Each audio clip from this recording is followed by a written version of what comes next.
Belinda presents this unabridged recording of The Homestead Girls, written by Fiona MacArthur and read by Caroline Lee. The dedication reads, "To the Royal Flying Doctor Service, their incredible flight nurses, flying doctors, and outreach clinic care providers, the control room coordinators, the mechanics, and the pilots who get them there safely, and to those who raise funds to help support this incredible service. You are all heroes." Prologue.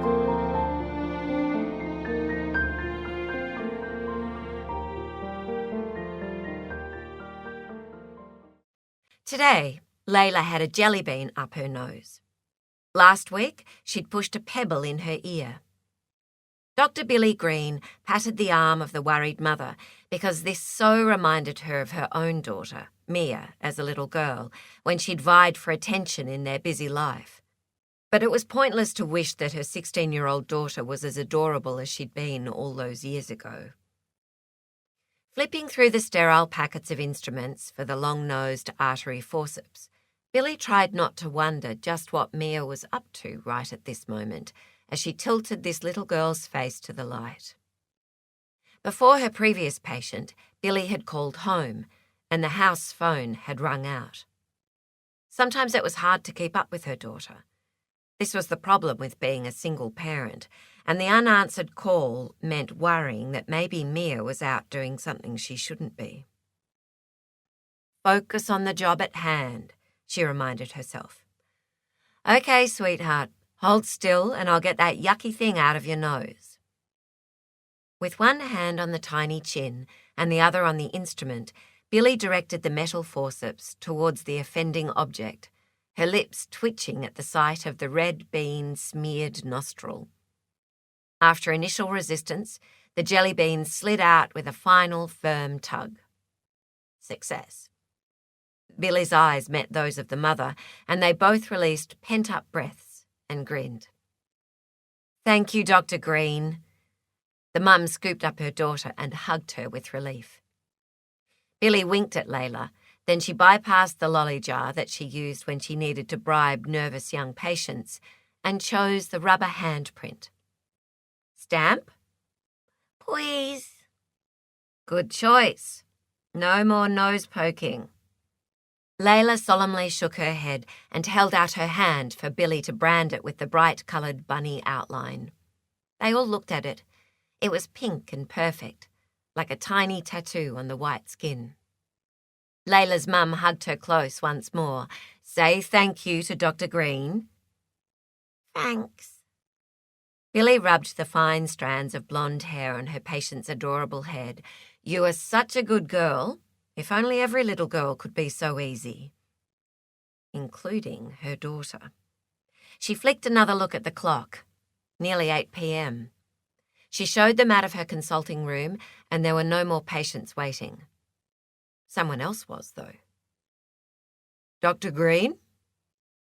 Billy's pulse rate jumped as the man in the blue uniform straightened off the wall of her office and stepped forward. "Yes?" Gruffly, but not unkindly, he said, "I'm Sergeant Hill. A word with you in private?" "Of course, come in."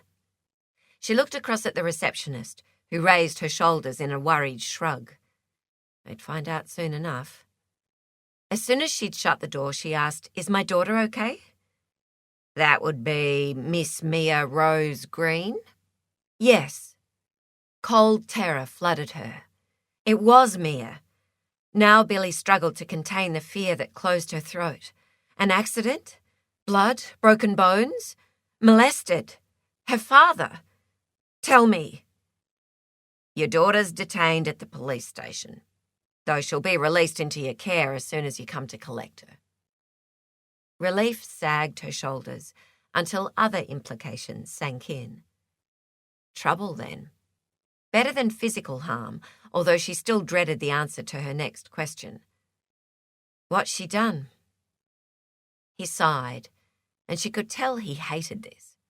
Probably had kids Mia's age as well. "Were you aware it's high school muck-up tonight?" No, she hadn't been, or she'd have made sure someone had stayed home with Mia. The local kids had been getting rowdier every year. Last year's high school leaving students had painted the town toilet block iridescent yellow and stuck feathers all over the concrete walls. And the local McDonald's sign had mysteriously flown to the top of the school auditorium. The authorities still didn't know how they'd managed to get it there. Your daughter was a passenger in a car that we apprehended this evening. The driver and his passengers accosted a security guard, wearing balaclavas to obscure their faces. They were brandishing toy guns. Billy plonked inelegantly into the chair behind her desk. Mia was grounded. And just who had she been riding around with in a car at night? Then the true horror of how she could have been hurt if the security guard had been armed sank in. What if they'd done it to a police car? They could have been shot. The policeman went on. Your daughter's fortunate. No charges will be laid because of her age, but we've taken a statement from all of them. The 19-year-old driver will appear in court. She'd bet it was that creepy Jensen who'd been turning up late at night wanting to see Mia. Who was driving? The policeman avoided her eyes, and she had the feeling he was the kind of man who would want to know who was driving if it had been his teenager in the back seat. I'm not at liberty to say, but you can ask your daughter when you come to the station. My word, she'd ask her daughter when she came to the station. Billy checked the clock on her office wall again. Her evening clinic would finish in 3 minutes anyway. I'll follow you in my car. She thought she sounded calm. Hopefully the policeman couldn't see the steam coming out of her ears. But her car keys dug into her palm as she followed him out and closed her office door with a forceful click. She rolled her eyes at the receptionist as she went past, but didn't see her response because she was thinking, how many times have I told you to choose your friends wisely? You wait, Miss Mia. You are in so much trouble. I'm getting you away from here before you make the same mistake I did.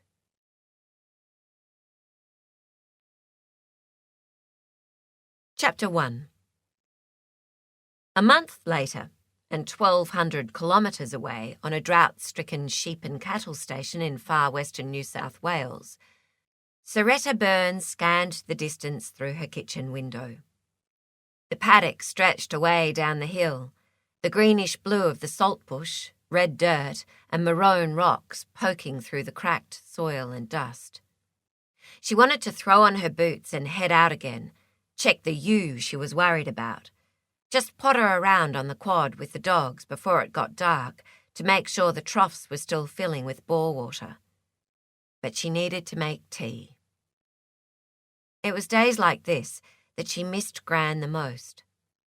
It was as if the house had lost its heart.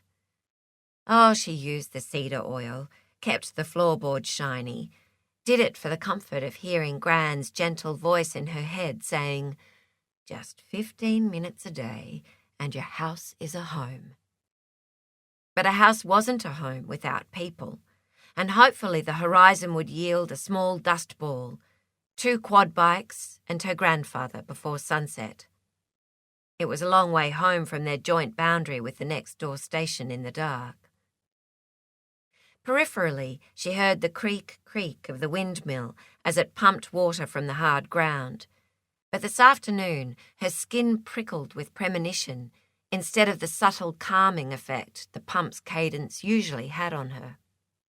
Even the grand old homestead, a home she and her grandfather both had rattled around in since her grandmother had died, felt claustrophobic. It was her 22nd birthday today. Lucky I'm not precious, she murmured, and swiped a date out of the packet in the door of the fridge. Maybe she could make scones and put a candle on top.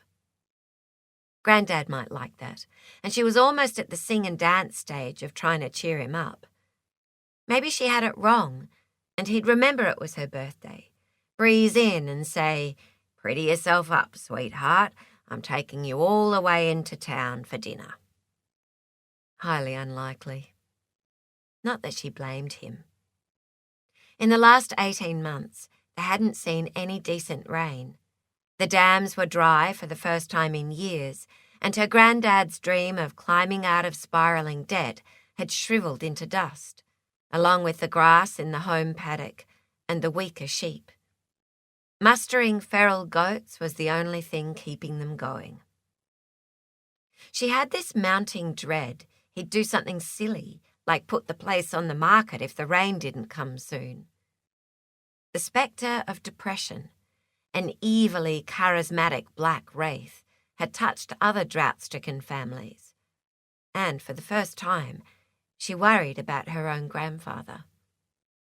Lately, he barely spoke to her. Soretta glared at the empty fridge until the roar of a quad bike coming up the track lifted her head, and she moved to the creaking screen door to step out onto the veranda. The one backpacker who hadn't abandoned them had been known to be a little reckless, but there was something unsettling about the speed of this approach, and the hairs on the back of her neck waved again, uneasily. Klaus jumped from the quad almost before it stopped. "Boss down. Hit an anthill on the quad bike. He landed on a mulga root. Lots of blood." She clamped down on the gory picture that sprang immediately to her mind. "Where?"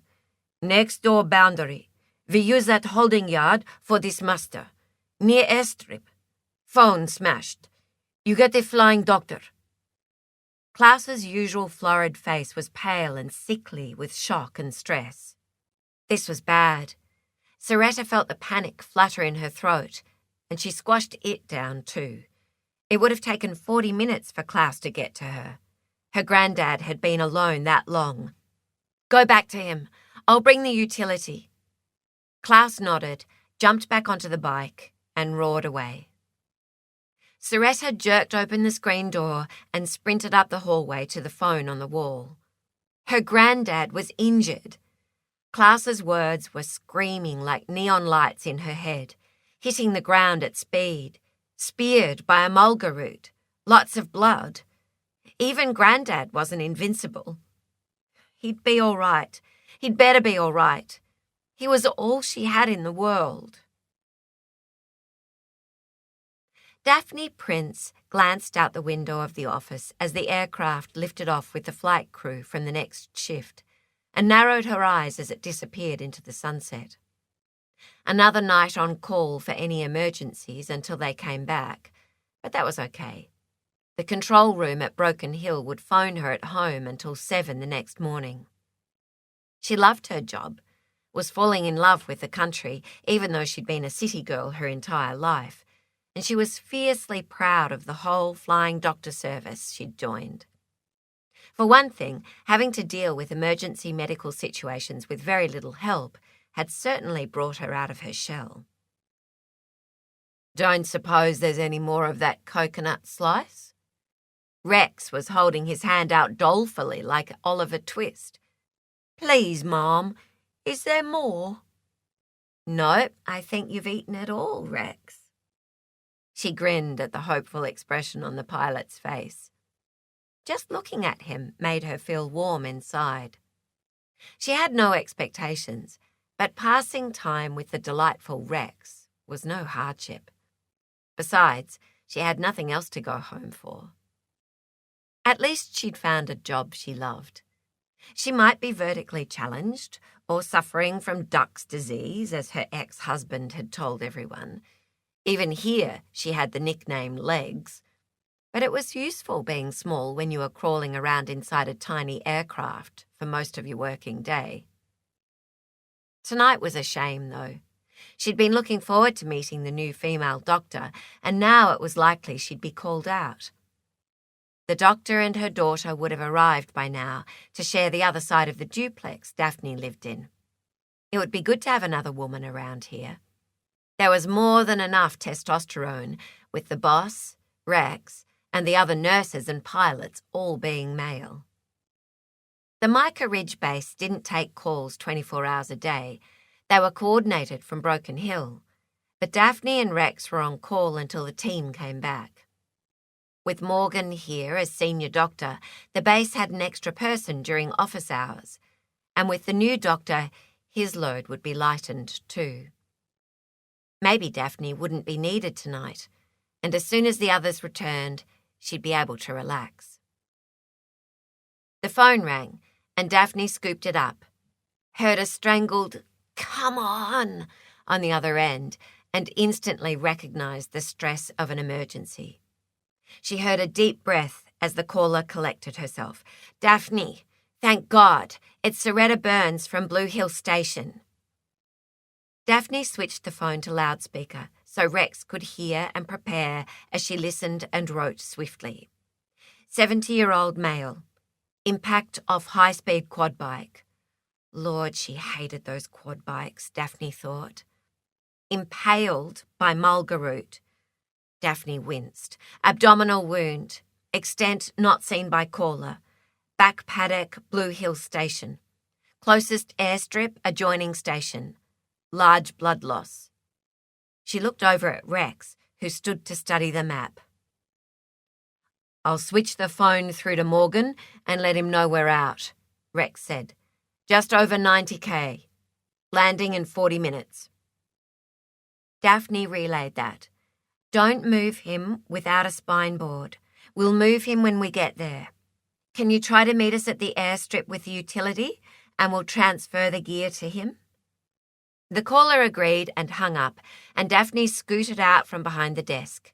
They'd need extra fluids, pain relief, if he was well enough, extra sponges for a pressure bandage, and battery packs for basic life support equipment.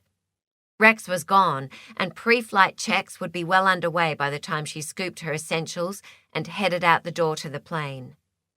This was always the hardest part, trying to imagine scenarios, preempt disaster, prepare for every eventuality, when, really, you couldn't. She walked as fast as due care would allow. Morgan would skin her alive if she slipped and fell because she was hurrying too much. By the time she'd stowed her extra gear, Rex was pulling the door shut behind her, and she held her breath as he squeezed past into the cockpit. Best part of the day, really, Rex squeezing past. She smiled to herself, then switched back into rescue mode.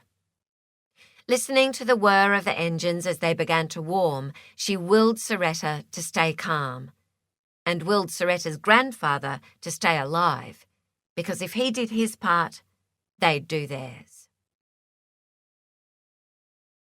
Soretta wasn't going to move him, but the bleeding wouldn't stop, and she decided if they were very careful, they could put him on the board that stayed strapped to the back of the ute for emergencies like this. If she didn't move him, it could be too late by the time the plane arrived. It was an agonizingly long time later that she and Klaus finally had her grandfather in the back of the utility.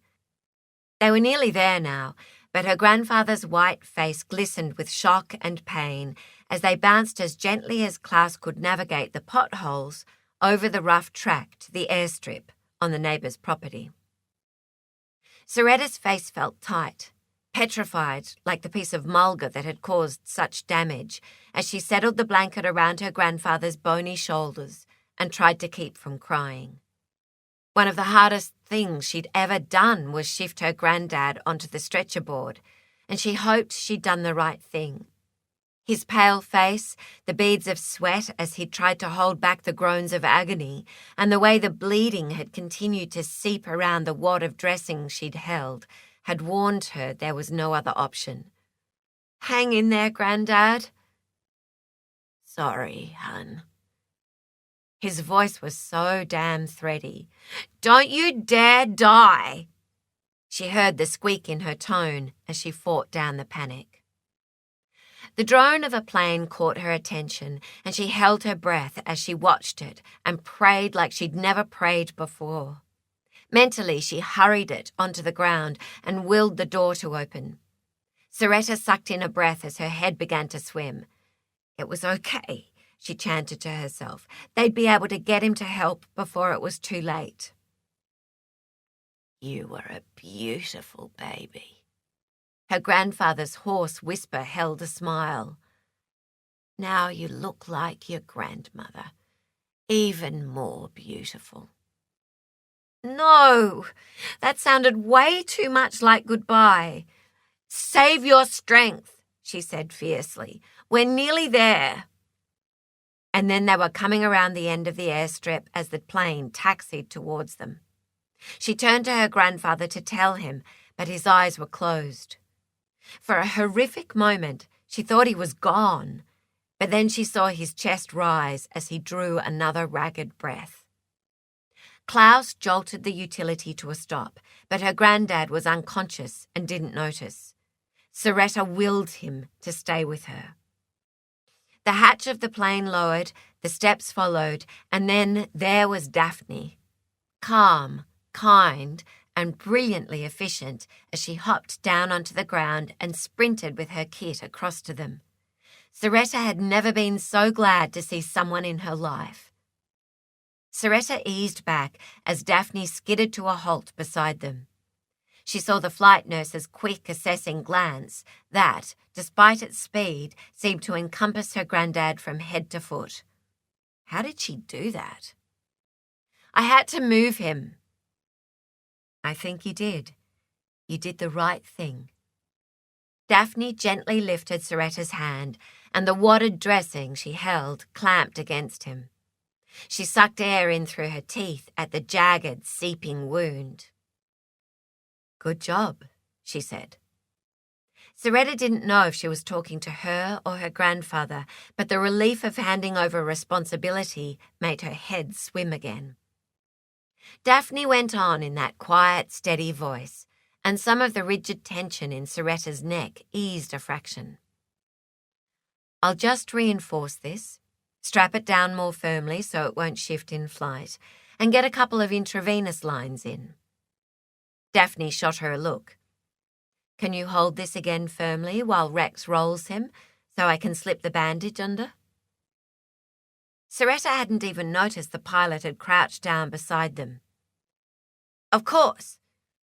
It was done swiftly, much more securely than Soretta had been able to manage, and then a bag of intravenous fluids was thrust into her hands.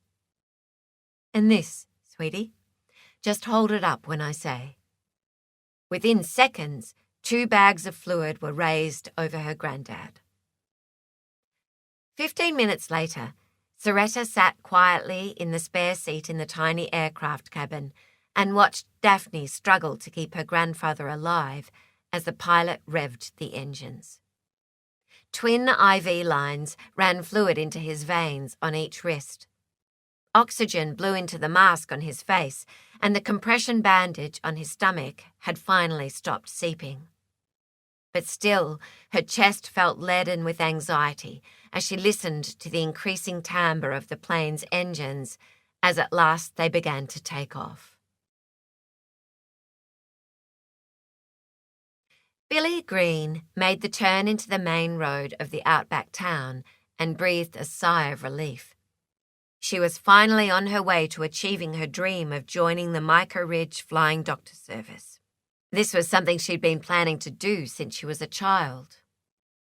Micah Ridge, the next biggest town to Broken Hill on the border of New South Wales and South Australia, was a long way from boys in balaclavas, or the past she'd worked so hard to forget. But here, with the barrier ranges to her back and the Menindee Plains in front of her, she could feel the sense of impending doom about her daughter seep away. It felt good to come back to the place where she'd grown up, and it felt safe for Mia. 18 years, a daughter, and her medical career later, she was returning stronger than when she'd left Micah Ridge as a heartbroken orphan.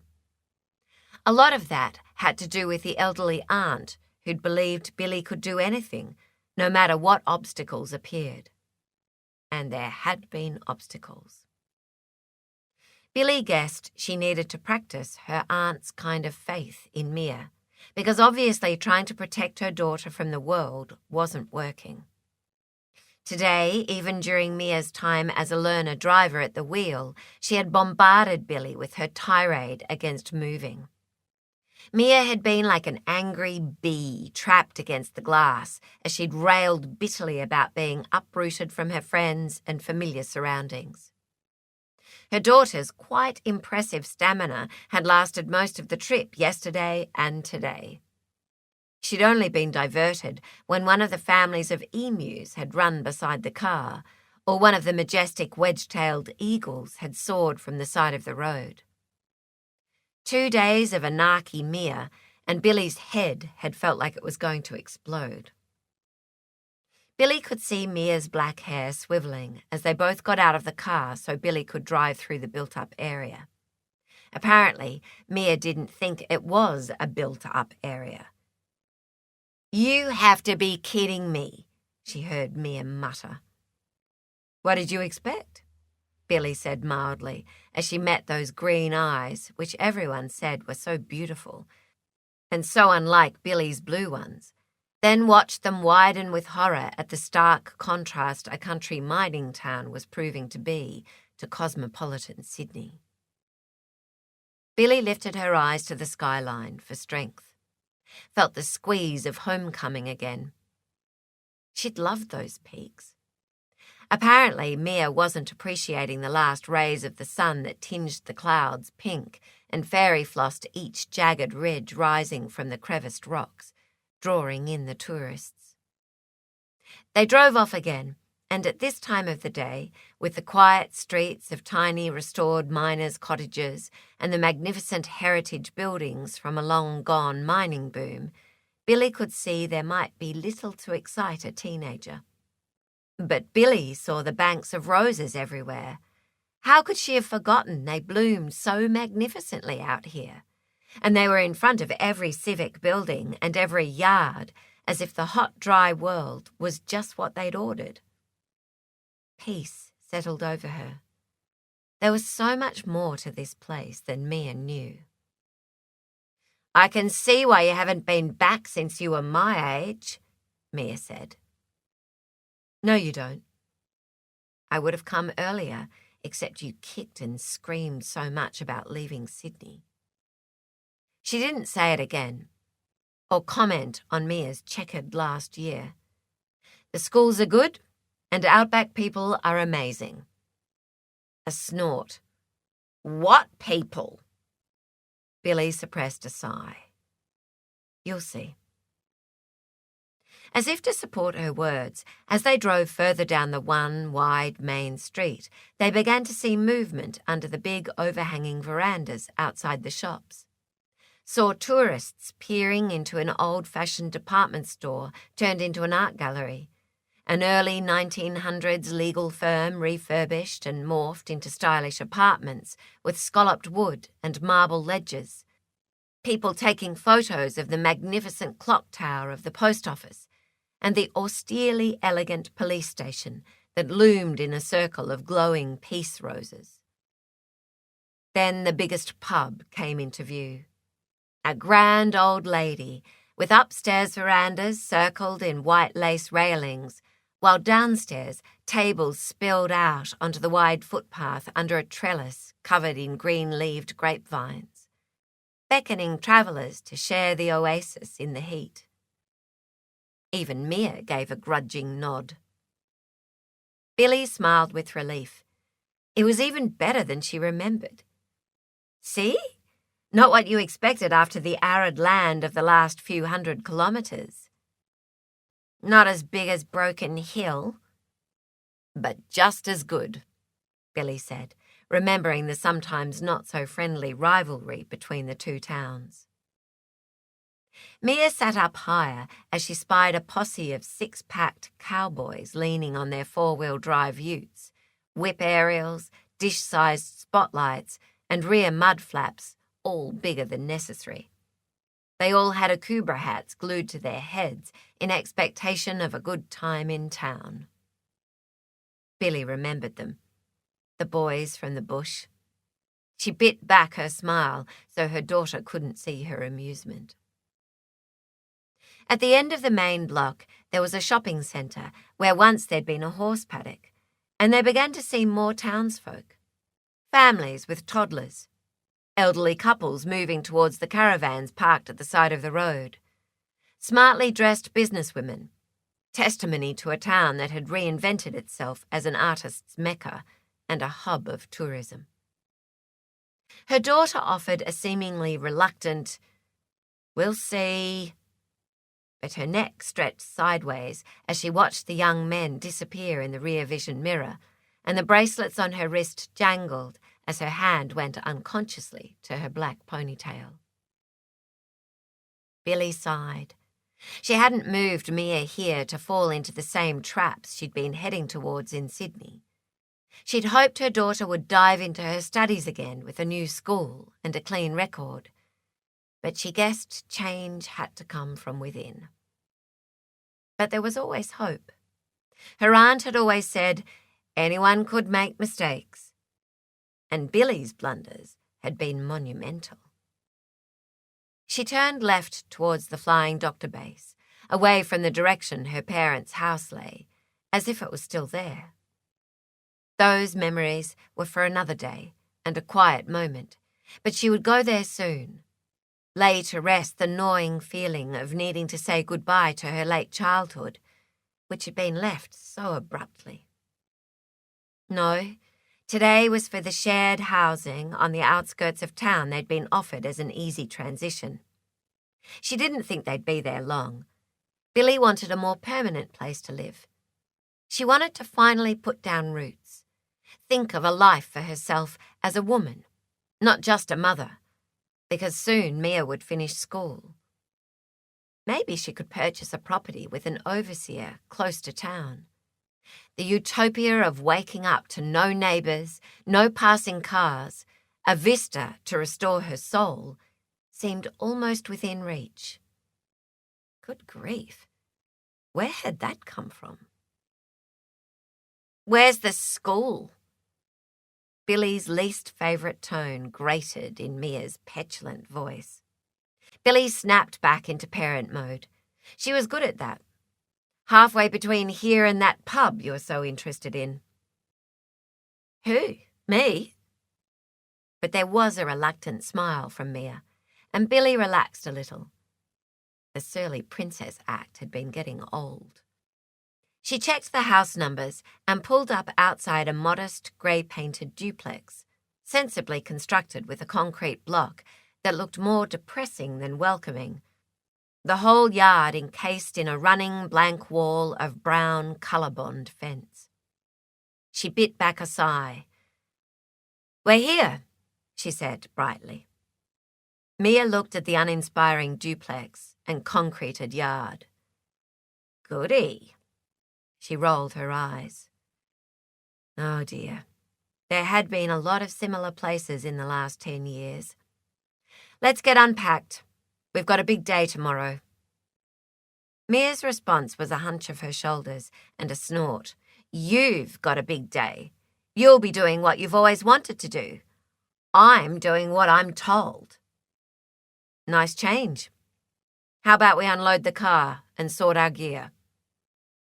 Billy's mild comment seemed to have the desired effect, because Mia slid from the car and opened the hatchback. They always travelled light.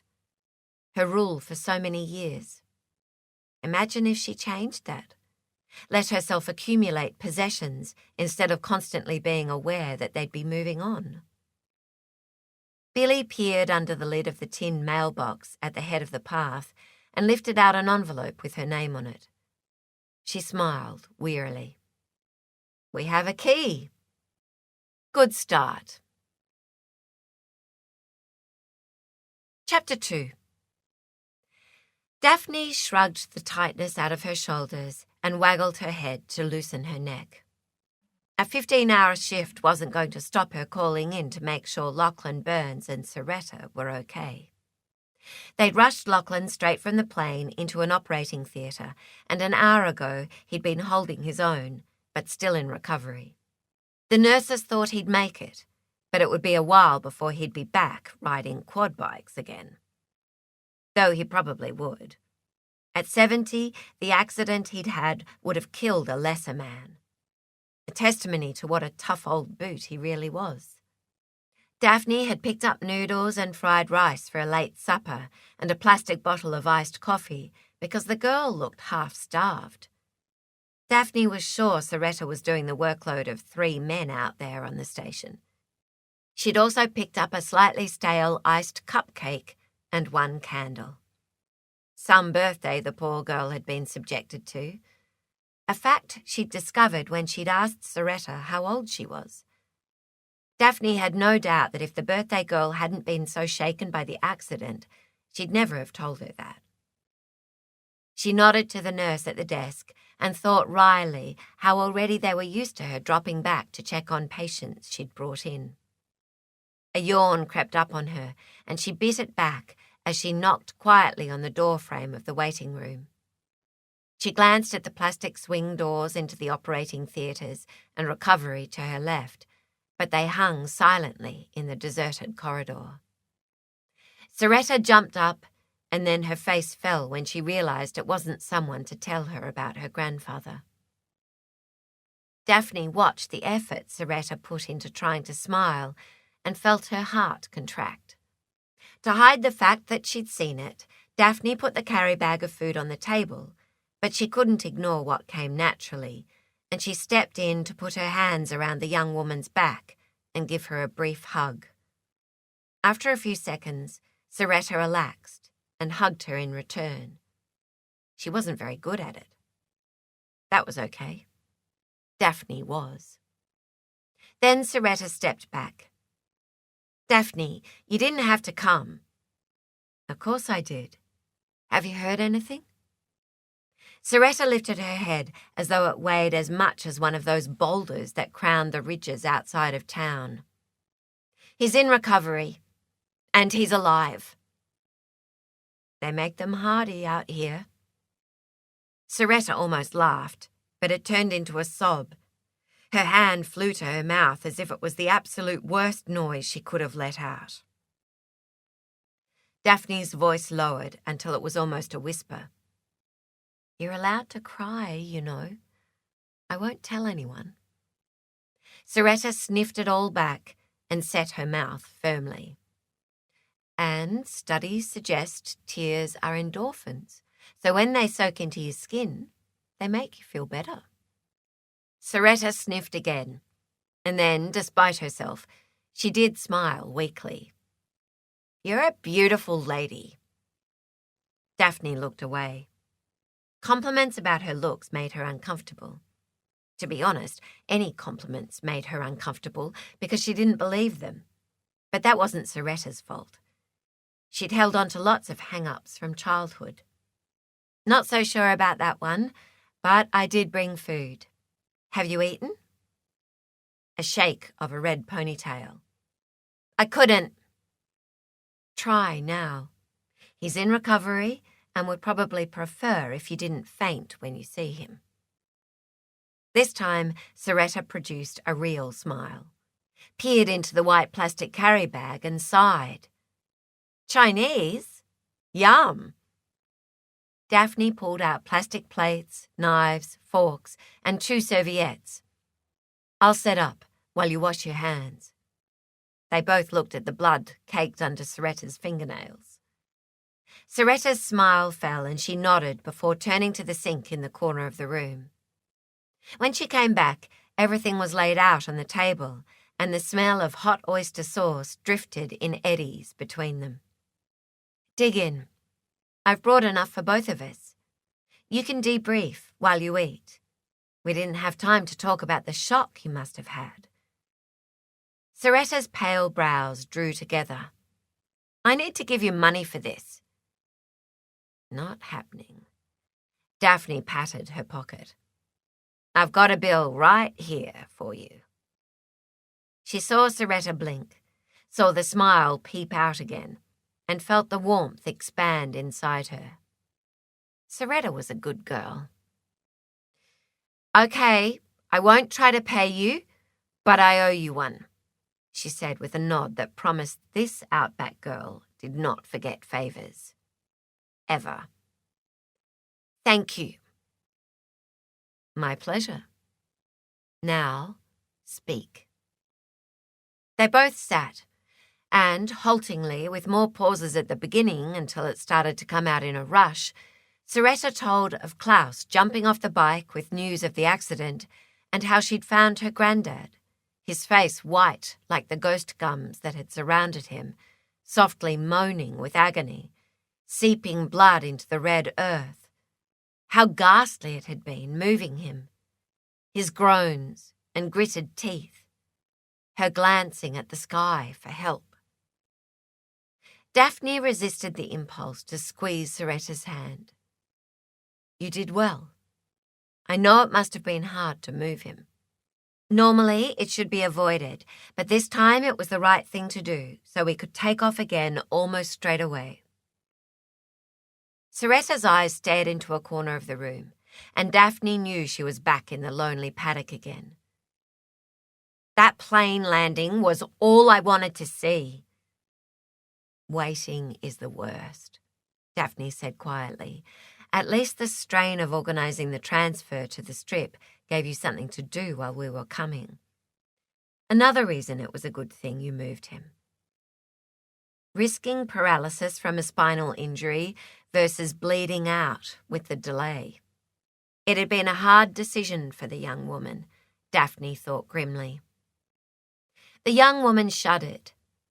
At one stage, I thought he'd gone. Then I saw his chest move. If you hadn't been as fast as you were, he would have died. Her voice cracked on the last word, and Daphne wondered how many times Soretta had repeated that to herself over the last few hours. He would have died. That was the problem, reliving the fear. You're going to have to let that go and concentrate on the fact that Lachlan didn't die. He's still holding up a bed, so we'll take his tenacity and run with it. She paused to let the words sink in. She needed to reach the panicked centre of Soretta's shocked brain. Will there be anyone at the station when you go home? Do you want to stay with me in town while you visit your granddad in here? She thought about the new doctor and her daughter at the other end of the house. Soretta wouldn't be a bother to anyone. Soretta looked up, her chin set stubbornly. Thanks, Daphne, but once he's stable, I'll go home and come in the afternoons. Get home before dark. There's only Klaus, our backpacker from Germany. I've got the dogs and the horses, and a couple of lambs in the laundry. Of course she would. So the three of you have been running the station? What happened to the other help? Soretta shrugged, philosophical. The Swiss contingent left soon after the satellite dish blew off the roof in the dust storm last month. They'll do without a lot, but they won't do without the internet. It was a big property. Somewhere around 100,000 acres, Rex had said, though to others around here she guessed it was mid-sized. A lot for 3 people. Can you get the dish fixed? She shook her head. Not until it rains. You know the old story. Asset rich, cash poor, and a drought. So Lachlan would be lying in bed here, stressing about the station for the next month or 2. So there's a lot on both your minds. Soretta hesitated. I really need a cash-paying job, but I need to be on the station. Tricky. What can you do? Another shrug. Daphne guessed Soretta was capable of doing anything a man could do. Farm stuff, muster with the quad, maintain the troughs and the pumps, and sort the sheep and cattle. Fence? She grimaced, then brightened. I can do accounts. That's good.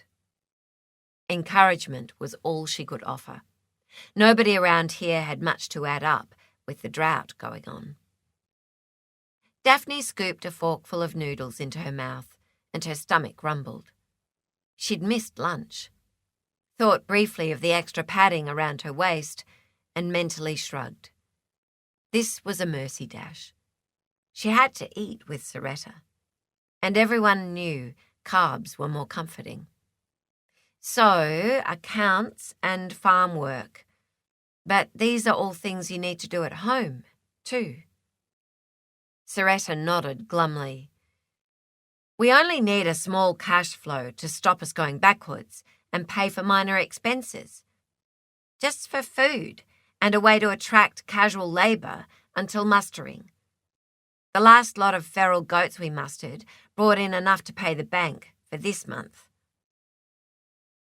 Daphne watched her pause for a minute. Then Soretta sighed and shook her head, making a strand of hair fall in her eyes. At the moment, I need my granddad to be able to walk out of this hospital in one piece. Let's start with that one, Daphne agreed. Later they could brainstorm. Between them, they might come up with some solutions. They finished the Chinese food and Daphne cleared away the packaging. Then she reached into her bag and drew something out carefully. I have something small I'd like to share with you. She sat the cupcake with the candle on the scarred coffee table. Although you probably don't feel like it, we still need to celebrate your birthday. Because you are the light in your granddad's life, and without you being here, he wouldn't be. So celebrating your birth is a must. Thank you. Soretta stared for a minute, blinked, and then gave Daphne a watery smile. The next year is going to be your best yet. Soretta raised one disbelieving eyebrow. I'll hold you to that. When Billy let herself into the control centre of Mica Ridge Flying Doctor Service, nobody noticed her for a minute. It felt like the room wasn't big enough to fit her in as well. She'd been sitting dressed at the side of the bed since 5 this morning, ready to go, and now her belly twisted with nerves. How did you approach your dream job come true? Something you'd worked towards for years and always kept at the back of your mind. Her palms felt sweaty, and she wiped them down the side of her trousers as she glanced at her surroundings. There was a circular workstation with a computer screen opposite, and she knew that most retrieval calls came in via the ordinary telephone during the day. Most of those calls would be logged on the computer and fielded by the doctor on duty, and on the days she wasn't flying to an outlying health clinic to provide much-needed chronic care, that would be her. Then it would be her decision in an emergency whether a nurse and pilot would fly out to assist or if the situation required a doctor as well. She knew that most of the time the nurses and pilots were front line and she'd be at the end of the phone. There was no hospital visiting involved, but there was a little consulting room on the base where a doctor could follow up a patient they'd seen at an outlying clinic on a rare occasion when a patient came to town. And, of course, the 2 doctors would take turns to be available if one of the nursing or ancillary staff fell ill. She could manage all that. It was a much smaller base than Broken Hill, which ran differently, with its admin centre, 8 doctors and 16 nursing staff. They only had 2 aircraft at Mica Ridge, and the maintenance was across at the hill. She saw the colour-coordinated daily roster board with the other doctor's name, and there was hers, as well as a column for the flight nurses and for pilots, and any extras for the outreach clinics of the day. Across the room, a group of 4 staff in flight uniform, 3 men and 1 woman, stood talking. Apart from them stood a tall, hulking, black-haired commander in a white shirt with the insignia of the MRFDS. The other doctor and station boss, Morgan Fraser. He filled a whole corner of the cramped room as he stood in front of another computer desk. One look was enough for Billy to see he wore authority so easily it didn't require effort as he spoke firmly into the phone. She switched her attention back to a small, dark-haired woman in the same blue trousers she was in, who split from the group and came across. She looked about Billy's age, maybe a couple of years younger, around 30. For some reason, probably the smile, Billy thought of Pollyanna. "You must be Dr. Green. Lovely to meet you." She gave a wide, genuine grin that touched Billy unexpectedly. The woman held out her hand well before she reached Billy. "I'm Daphne, the nurse manager, but also one of the flight nurses. We missed each other last night." They shook hands briefly. Billy met the friendly brown eyes and felt the unaffected warmth in them. Daphne was one of those people you liked on sight. "Call me Billy." One responsive face was all it took. Her belly settled to a gentle flutter. Daphne said, "I hoped to meet you last night, but we all get used to things cropping up. Did you find everything in the flat?" So Daphne had set things up. "Yeah, all sorted. Thanks for leaving the key. And the milk and bread." She studied her surroundings again. "Have you been up all night?" "On and off. Just came in for a retrieval in the early morning. There's an accident-prone cook out at Pallinup Station, between here and Broken Hill. Accidental Al, we call him. Shot himself with a nail gun trying to knock tin cans off the fence in the dark. Punctured an artery in his leg." She grinned. "That's not something that happens much in the city. Rex and I are going home now for a few hours, but I'll introduce you around first." So Daphne was the motherly type. She was young for that, but there was something about her thoughtfulness that spoke to Billy. She had the feeling Daphne had needed to find big girl britches in the past. Billy had learned to rely on herself too. As the others came across, Daphne said, "We'll have to catch up later." "I'll look forward to it." "This is Rex." There was an extra ta-da in the introduction that she didn't think Daphne actually noticed, and Billy felt her mouth twitch. Rex just smiled. A tall, sandy-haired man, he had tired lines at the sides of his eyes that looked like they would turn into laughter lines if he had enough sleep. He shook her hand calmly. His hand was big and capable, like him, and she warmed to him too. Rex would be a good man to have beside you in an emergency, she decided, just by the look of him. "I'm the senior pilot," he said. "We've exceeded our on-call time. Welcome to the madhouse." She said again, "I'm looking forward to it." It didn't look too mad at the moment, except for the expression on the face of the big guy growling into the phone, taking up emotional space as he continued his phone discussion. He must have sensed her look because he lifted one long finger her way and raised dark eyebrows in acknowledgement, at least. She nodded back before she looked away from him to smile in the general direction of the other two, who began to cross the room towards her. Rex waved and left, and Daphne turned to introduce the newcomers. "This is Hector, the other pilot, and Michael, a flight nurse like me. They'll look after you." "I'm not as pretty as Legs here, but I'm way taller." Michael grinned.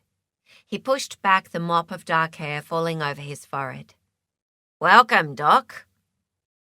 As Billy smiled at Michael's harmless compliment to the nurse, she noticed Daphne wince at the teasing, hesitate, and then shrug and look away. Daphne said to no one in particular, "Well, I'll leave so I can come back. Have a good day." They watched Daphne leave. "Michael's not as easy to get along with as Daphne," Hector murmured. He was mid-height and wiry, like he enjoyed sport and was probably very good at it, blonde and blue-eyed. He grinned at Billy and sized her up. "Hi. Hope you like it here." The vibe was good, professional and genuine, which was a huge bonus on a first day. All the flutters in her belly went to sleep. "We're going to leave you too," Michael said. "Our first clinic starts in an hour and it's 40 minutes flying time." He glanced across the room. Morgan said you're staying on base today to get used to it all? He grinned again. I've bet him $5 you'll get called out. The man called Morgan loomed up beside her, and she suddenly felt as though she was going to start shrinking, like Alice in Wonderland down the rabbit hole as he towered over her. That was weird. She hadn't noticed him move, which said a lot for his agility for such a big guy. It might pay to remember that. She didn't like men who could sneak up on you. Welcome. He held out his hand, and the shake was firm and no nonsense, but for some reason she wanted to check she didn't have a smudge on her nose. He did boss very well. Made her neck prickle. Morgan Fraser, we spoke on the phone. We'll walk out to the aircraft and hangar as the others leave, then cover how the base runs and what we expect of our medical officers. His voice was deep and slow, not drawling, but measured, as if nothing would send him into a real flap. But there was an undercurrent that switched on her warning signals. He had the sort of voice that was viscerally attractive in a macho kind of way. Not suggestive, just sexy, like she'd always imagined phone sex would sound. Not that she'd tried it. Spare me, she reprimanded, and reminded herself she wasn't going to risk allowing men back into her life for at least 2 years. She straightened and wrenched autonomy back from his easy hold. Sure, let's go, she said, as if it was her idea. She couldn't help the tiny spurt of independence that reared its head. She could take orders, but she didn't have to like it. It had been a long time since she'd felt like a schoolgirl, and she wasn't going to start now with Captain Seductive. Morgan raised one eyebrow, and she had the feeling they were at a standoff. Except she sensed he was amused. All right, then, he said, as she followed him outside. As you know, FDS planes never have a patient without a nurse. Ever. The cabin, equipment, satellite phone, etc. is the nurse's responsibility, and when a doctor comes along, they still run the show. We just oversee and make decisions regarding the patient. Billy nodded. At orientation, they talked a lot about cabin safety. Morgan went on, as if she'd disagreed. It's her, or in the case of our male nurses, Michael and Grant, his cabin. And even if there are 2 doctors, which happens sometimes, it's the nurse's responsibility during the flight to make sure the safety briefing is given to all patients, teams, escorts, and so on. They ensure the patient is secured adequately.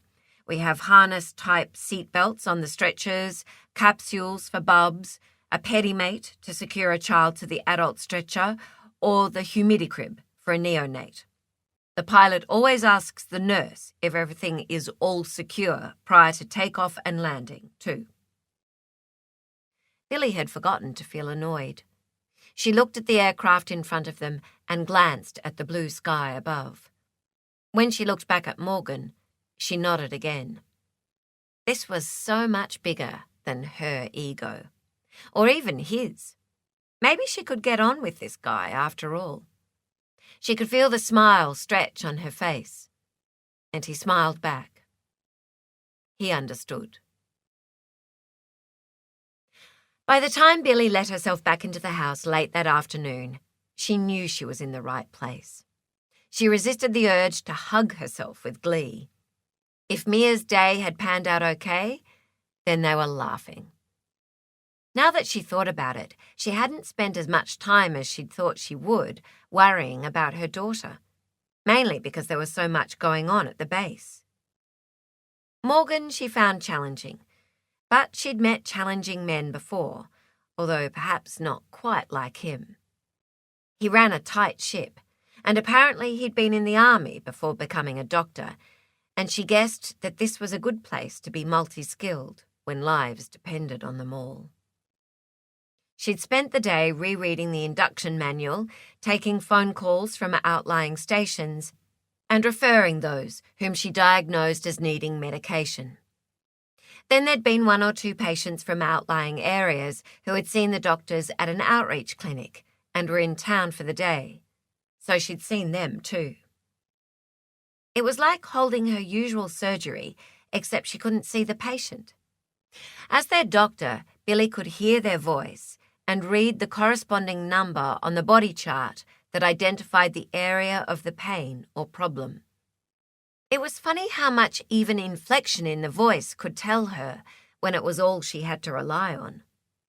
She made sure she confirmed diagnosis and advice with Morgan until she became used to the way he did it. She'd gained the impression Captain Seductive appreciated that. She doubted he'd appreciate her nickname for him, but at least it made her smile. And for these outback families, their pharmacist lived in a box. The medicine chest in the home concept was an excellent system when the logistics of dashing down to the chemist, possibly hundreds of kilometres away, just wasn't on. One person in the household held the keys to the chest and the responsibility for being accountable and replacing stock. This was a necessary precaution when addictive drugs were part of the inventory, and you couldn't have just anybody waltzing in and peering into the lolly shop.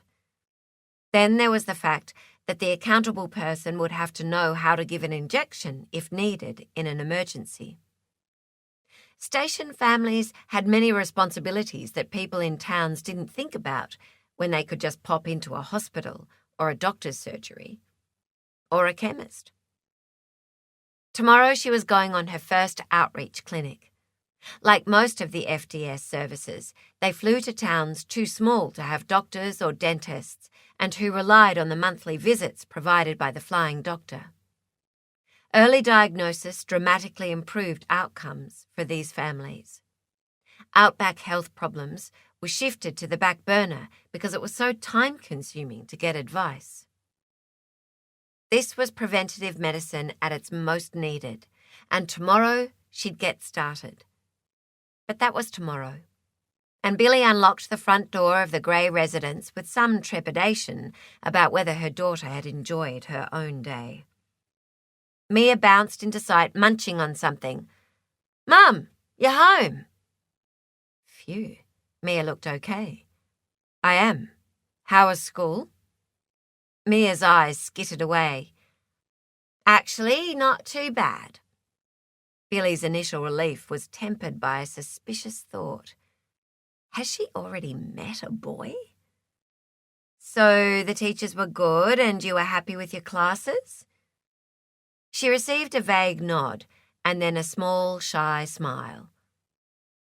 "The people are nice." So she had met a young man. She hoped he was young. It was the older ones you had to watch out for. She wished someone had told her that all those years ago.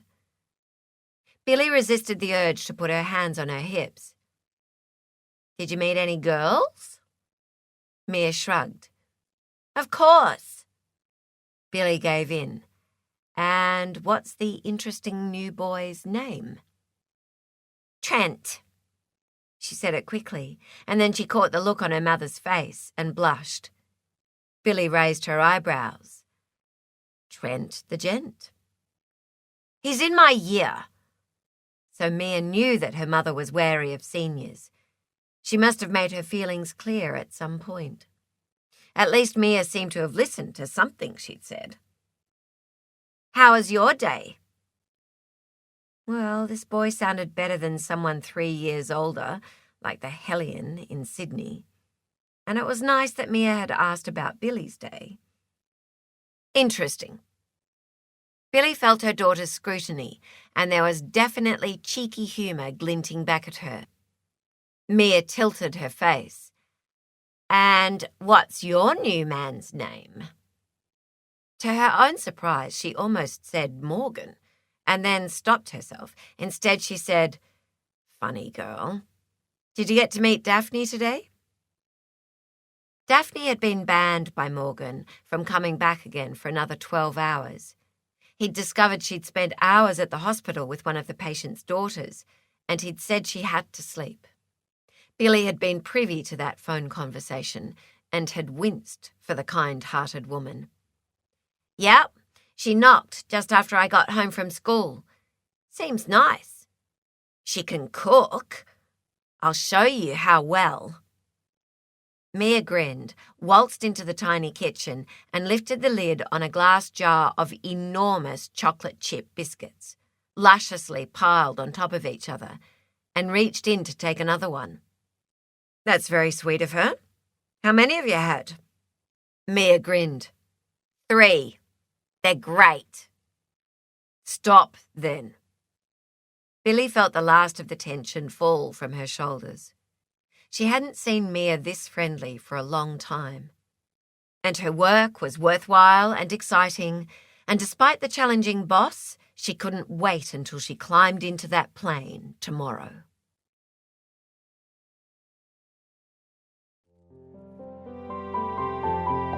This is the end of CD 1. The book continues on CD 2.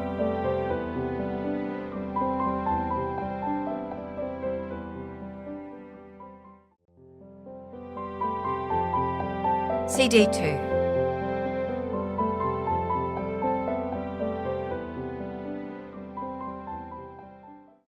Chapter 3. Daphne had heard the new doctor come home, and she had to stop herself from knocking at the door as soon as Billy would have put her car keys down. "They don't need you barging in like a busybody," she muttered, and winced at the echo of her ex-husband's voice. She'd only wanted to offer food, and anything else she could do to help, after a family next door had suffered a tragedy, but his derision still hurt. She switched the kettle on for another cup of tea she didn't want, to distract herself from the rumble of voices through the wall, and deliberately picked up her iPad to scan the local news. She'd see Dr. Billy at work tomorrow. That would be the best way to start. Give them time to settle in. Daphne scanned the digital news and saw the small column devoted to the farm accident yesterday. Soretta had looked tired this afternoon, and Daphne wished there was something she could do to lighten the girl's load. Make sure she ate a decent meal, for one thing, or offer an ear to listen to her concerns. Soretta's granddad was still heavily sedated from the pain relief he needed, and it wasn't surprising that she was stressed. That wouldn't be helped by being bowed down with the financial responsibility of a floundering property. Maybe she could zip out to the station on her days off, take over the housework so Soretta could concentrate on the farm. It wasn't the first time Daphne had done that. Some of her best weekends since she'd moved to Mica Ridge had been when a station family had all come down with some nasty lurgy, and she'd been dropped off to be nanny, cook, and bottle washer. Had been in her element, cooking up and freezing food, cleaning houses and minding children, until the parents had been able to walk. The hard part of that idea, of course, would be getting it past Soretta, who, like most of the locals around here, was fiercely independent. But Daphne understood that. She hadn't asked for help herself when her world had imploded. A gentle knock sounded at the door, and Daphne jumped. Visitors? She wished. Probably a door knock appeal. She picked up her purse and began counting her change. But when she opened the door, it was the new doctor from next door, and the smile that greeted her warmed the cold loneliness like a ray of afternoon sunlight. "Daphne, hope you don't mind me knocking. Just wanted to say thanks for dropping in on Mia. And the biscuits." Daphne could feel the heat in her cheeks. It was nothing. "You're welcome. She's a lovely girl. She's tall like you." Billy sighed. "The rest of her is totally different. She's a challenge and a joy." There was something there that made Daphne want to comfort the woman, which was stupid. "I'd know her as yours any day. Would you like to come in?" "Thanks. For a minute?" Daphne gestured Billy to one of the lounge chairs, and watched her sink gracefully into it. Daphne had never mastered being graceful, and she tried not to be envious of the other woman's social ease. She saw her glance around. "Your flat is lovely." Daphne appraised the room. It was better than it was originally. For a plain box of a flat, she'd made it homey. She'd always been able to create ambience with furnishings. It was her inability to satisfy fathers and husbands and create the family she'd so desperately wanted that she had trouble with. "I try." She pushed thoughts of herself away. "So, how was your first day?" "Fine." The word held a world of relief. "Everyone does a great job out here." Daphne felt the pride expand in her chest. There were other types of family, and she was finding them in her work. It seemed Billy felt it, too. She nodded happily. "I'm glad you think so. What made you come out here to work?" Billy hesitated. "I've had the dream for a while. I used to live here as a little girl before my parents died. Was always going to come back. It just took longer than I anticipated." Daphne wanted to ask, "How old were you when they died? Who looked after you?" but held herself in, just chewed her lip instead before she said, "Well, we're glad to see you now." She saw Billy visibly relax because she hadn't asked nosy questions. Maybe she was learning to step back after all. Billy asked, "And how long have you been here?" 6 months. I came from Canberra, grew up in the suburbs. My father was a politician, and so was my ex-husband." It was now Daphne's turn to dread the questions that would come, but she guessed it was best to get them out of the way. Like the sting of lancing a boil. Just what she needed. Yuck. Except she didn't have to. Billy smiled, almost as if she knew the story, which was silly. Nobody knew the story. "I'm glad you moved here for my sake, too, then."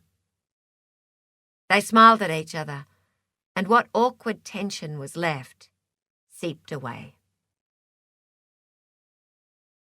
The next morning at the base, Morgan was the first person Billy saw when she opened the door. He looked ridiculously athletic, and she wondered if she needed to think about joining a gym or something. Her inappropriate half scanned the taut thighs in beige trousers and tight shirt sleeves and decided he was more like one of those guys who hung out of a helicopter by his feet and scooped you up from a sinking ship. He really didn't look like any of the doctors she knew. That sneaky ember she'd warned herself about glowed in her belly, and she doused it with a cup of common sense. "Morning." She'd almost said Captain, but she bit her lip to hold back the smile as he raised those black and moody eyebrows. So the man wasn't slow. She'd thought she'd hidden her amusement well. "Something entertains you?" "Well, obviously. Just glad to be here, boss." "Passed the first test, then," he said, with an easy smile that startled her, and which was way harder to ignore. Then he turned back to the large schedule board that stood on the easel in the corner of the room. "Let's see where we'll send you today." There was no guesswork involved. The roster was made for the month, with clinics and delegations and teams.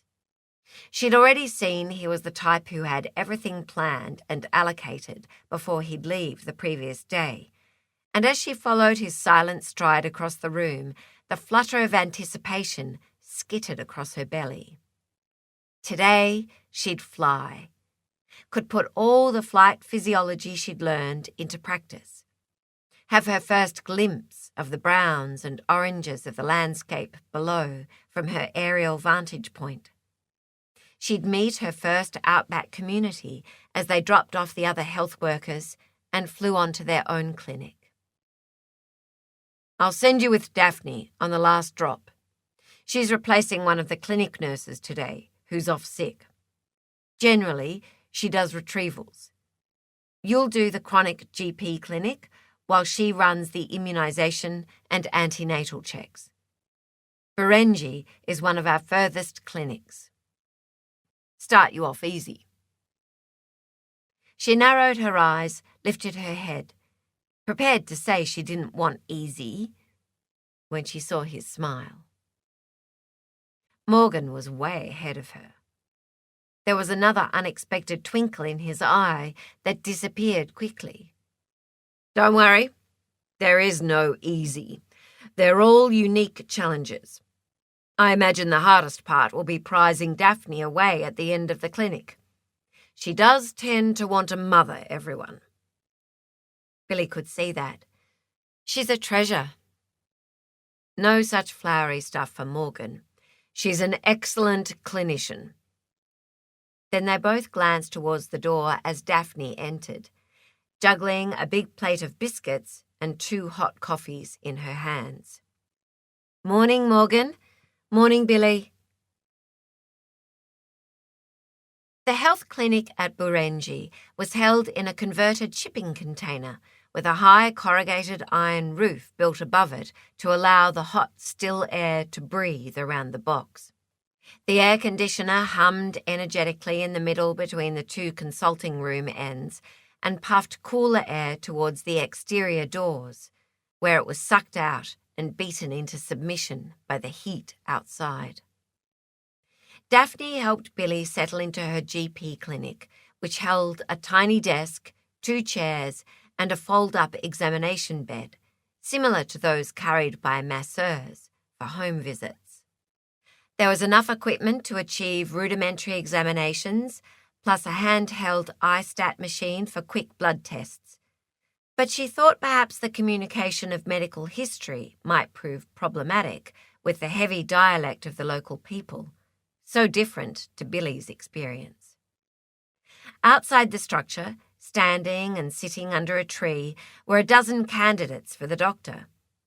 2 younger station women with their children for Daphne herself, who'd brought folding chairs with them, an old jackaroo with bow legs and a chest infection, and 2 Aboriginal elders sitting on haunches against the backdrop of desert. All were good-naturedly waiting their turn or being nudged to the head of the line for various reasons.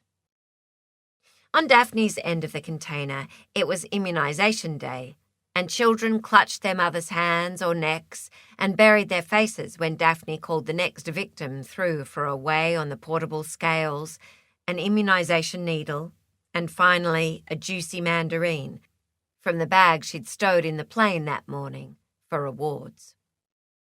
Barbara Tompkins' daughter, Gwyn, was here for her 4-year-old injections. Barbara's family had been one of the ones Daphne had dropped in to nurture when they all came down with chickenpox.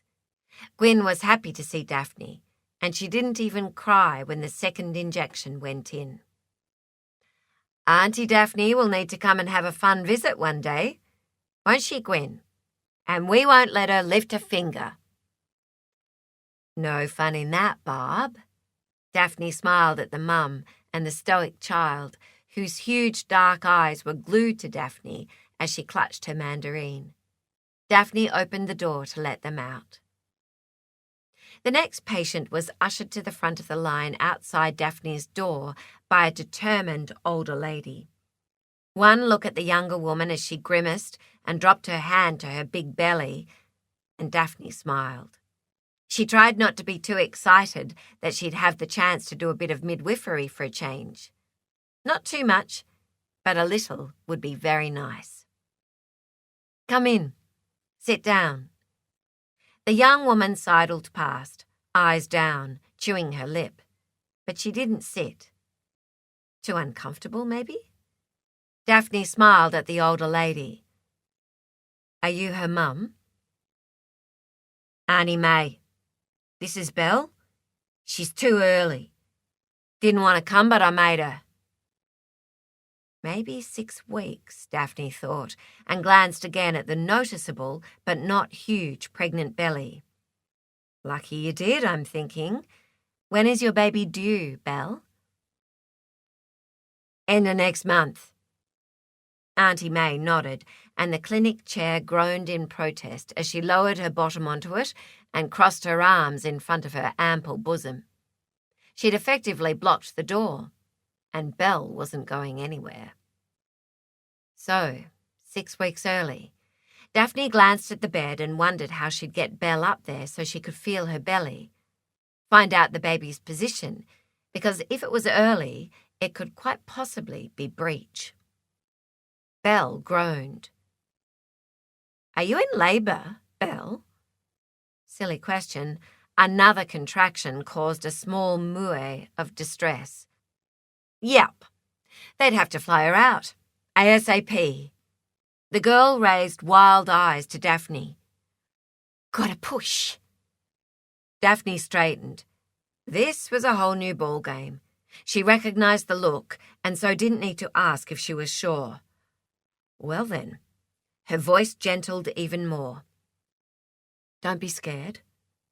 The girl's eyes skittered to her auntie's. Gotta push. Now. Daphne stepped to her left and opened the communication door between the 2 consulting rooms, poked her head in. Looks like we're having a baby in here, Doctor. About 34 weeks. Without waiting for an answer, Daphne turned and grabbed a pair of gloves and the only 2 towels she had within reach. She put one on the floor in front of Belle and slung one over her shoulder so she could use it to wipe the baby when she needed to. Do you want to lie down? Daphne inclined her head to the bed, and Belle shook her head vehemently just as Billy opened the door. Without turning her head, Daphne said, Can you turn off the air conditioner, please? Prem baby. And then, Did you want to do this, Doctor? I'll watch and help if I'm needed. The syntocinin's in the emergency box in the fridge. You could draw that up.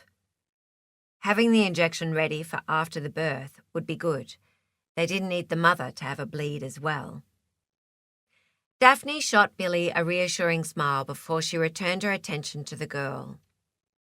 Why don't you lean on the back of this chair, Belle, and just do what feels right? It's okay. Belle gasped, then shook her head at the sensations that were building. Daphne put her hand very gently on Belle's shoulder, smiled at her. Her voice was just above a whisper and very calm. It's okay. Let me help get your knickers off and you can have your baby. If we have time, I'd really like to try to listen to your baby's heartbeat. But when she looked into Belle's face, she saw that there was no time for anything. She was pushing. They'd probably be listening to this baby's heartbeat on the outside. A sudden gush of water splashed the floor between the girl's legs, mostly caught by the strategic towel, and Belle jumped at the sensation. Daphne glanced quickly at the colour of the liquid and met Billy's eyes in relief, because the water pooling on the towel and floor was, reassuringly, faintly pink. Billy nodded. They were both happy the baby hadn't passed a meconium stool before birth, because there was more chance of respiratory problems after birth if the amniotic fluid was green with meconium. The girl planted her hands on the back of the chair, sank slowly to her haunches above the wet towel, closed her eyes, and squeezed with a low, growling moan that meant business. And then it happened. Daphne hurriedly crouched too, gloved hands waiting under the other draped towel, and almost missed the catch because the baby shot out so fast, but she deftly gathered the tiny, wizened body as it tumbled into the towel on the end of a snaking purple umbilical cord. Well caught, Billy murmured. Daphne smiled to herself as she rubbed the thick protective coating of white Vernex from a little screwed-up face so the sticky eyes could blink slowly, as if still unsure what the heck had just happened. Then finally he opened his mouth and made a scratchy, mewling cry that slowly strengthened into an indignant protest. Good, said the quiet, satisfied voice of Auntie May from the corner of the room. I hear you guys had an exciting day. Daphne had been called out on another retrieval, this time to a man with chest pain, after they'd come back from the emergency flight with Belle and her baby. Billy was checking up on blood results from some of the patients she'd seen today. Morgan had finished what he'd been doing at his desk and crossed the room to her workspace to lean against the wall. Billy looked up and up at him. She wished he wouldn't tower over her because it made it hard to concentrate. She resisted the urge to stand as well, but it might have shown in her face because he put one big arm out and lifted a chair as if it was a box of matches and sat it across from her desk. Sat into it, lounged back, and studied her. At least it wasn't so crowded when he sat down. What had he said? Exciting day. She thought about the tiny, mewling baby and the surprised mum and couldn't help the smile that flooded her face. It warmed her heart. Very. It all happened pretty fast. I was still looking around for cord clamps, but had no idea where they were. Her brow creased. Daphne didn't seem in a hurry to cut the cord. He nodded. Good. A lot of mums are anemic out here, and baby gets extra red blood cells from the placenta if you don't rush to cut the cord. Waiting for it to stop pulsating is a good thing. There's an interesting research paper with evidence that the blood flows back and forth until the newborn's body shuts it down at just the right moment. She might have read that somewhere. Boy, did she need to brush up on the latest obstetric trends. She'd spent most of her pre-start time on snake bites and chest pains. How much extra? Anything from 70 to 150 mils of blood. Makes a huge difference to childhood anemia, and it's especially good if a baby is 6 weeks premature, like Anthony was. The baby boy's inquisitive eyes appeared in her mind, and she smiled again. I can't believe how alert he was. He did so well on the flight coming in. He ignored that. Instead, he was piercing her with his black eyes as if he'd found a fault he wouldn't tolerate. She was distracted for a second. A man's eyes couldn't be black. They must be the darkest brown. Whoa there, stop it. She blinked herself back to the real world, and he went on. You don't sound as confident with neonates as I expected. You said you had your obstetric diploma. Just the experience in maternity. I did that in a semi-rural hospital. It was more antenatal bloods and occasional cesareans than actual high-risk birthing practice. The paediatric registrar did the babies, but they were mostly low risk. You must have had some babies that needed resuscitation. Sure, but any really sick babies were shipped out, and apart from the required number of normal births, I was mostly dealing with the paperwork and getting the lay of the land. It was fun, but there wasn't quite enough experience, even though what was there was good. After that, I went on and did ophthalmology for 3 months. He lifted his head at that. The eyes have it, he quipped. That'll be handy. It requires vision, she said, tongue-in-cheek. He gave her one of those real smiles, and somewhere down in the pit of her stomach, that tiny coal of long slumbering heat flickered again.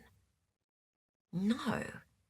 She turned her head away, mentally pinched out the flames like the smouldering wick of a candle.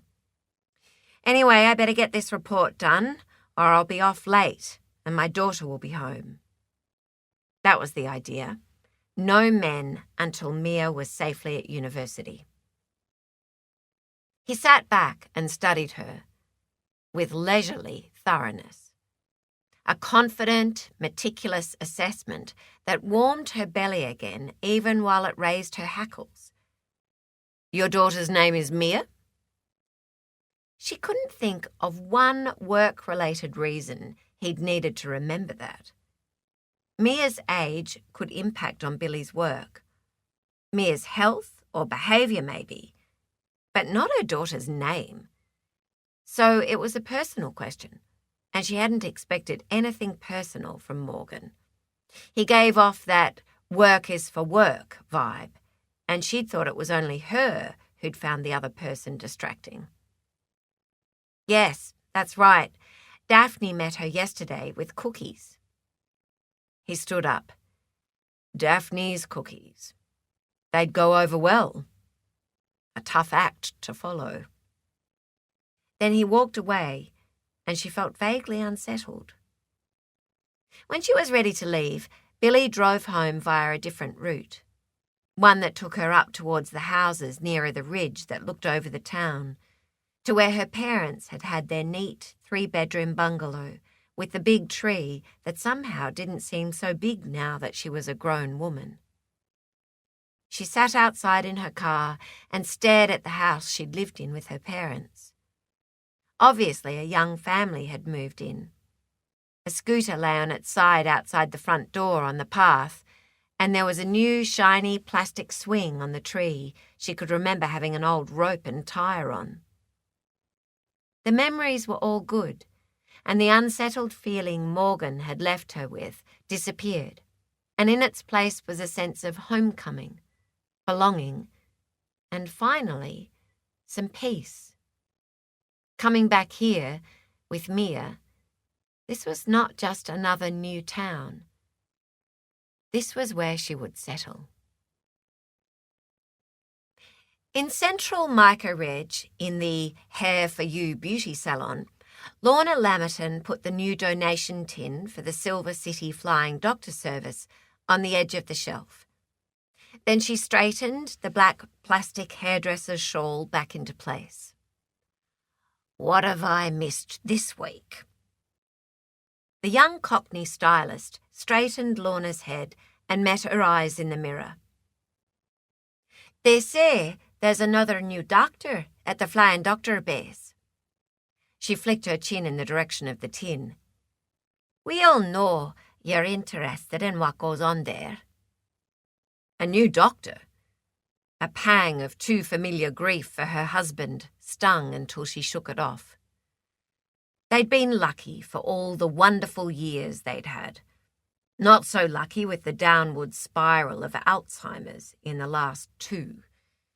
She let the breath sticking in her prickling throat ease out carefully. Lorna concentrated on the news. "Male or female?" "Female. As a teenage daughter, I hear. Grew up in Mica Ridge, but left years ago when her parents were killed.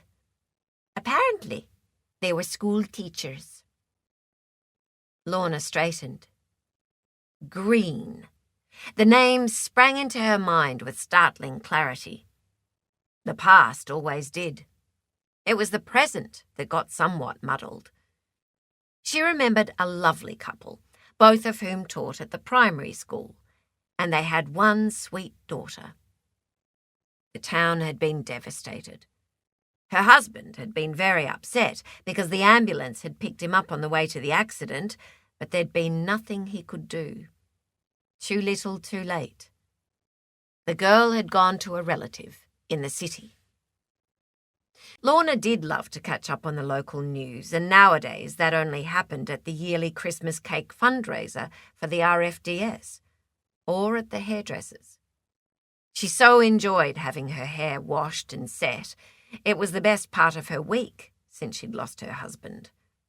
She missed years of chatting, hearing about people's lives at the surgery, and being the person people turned to.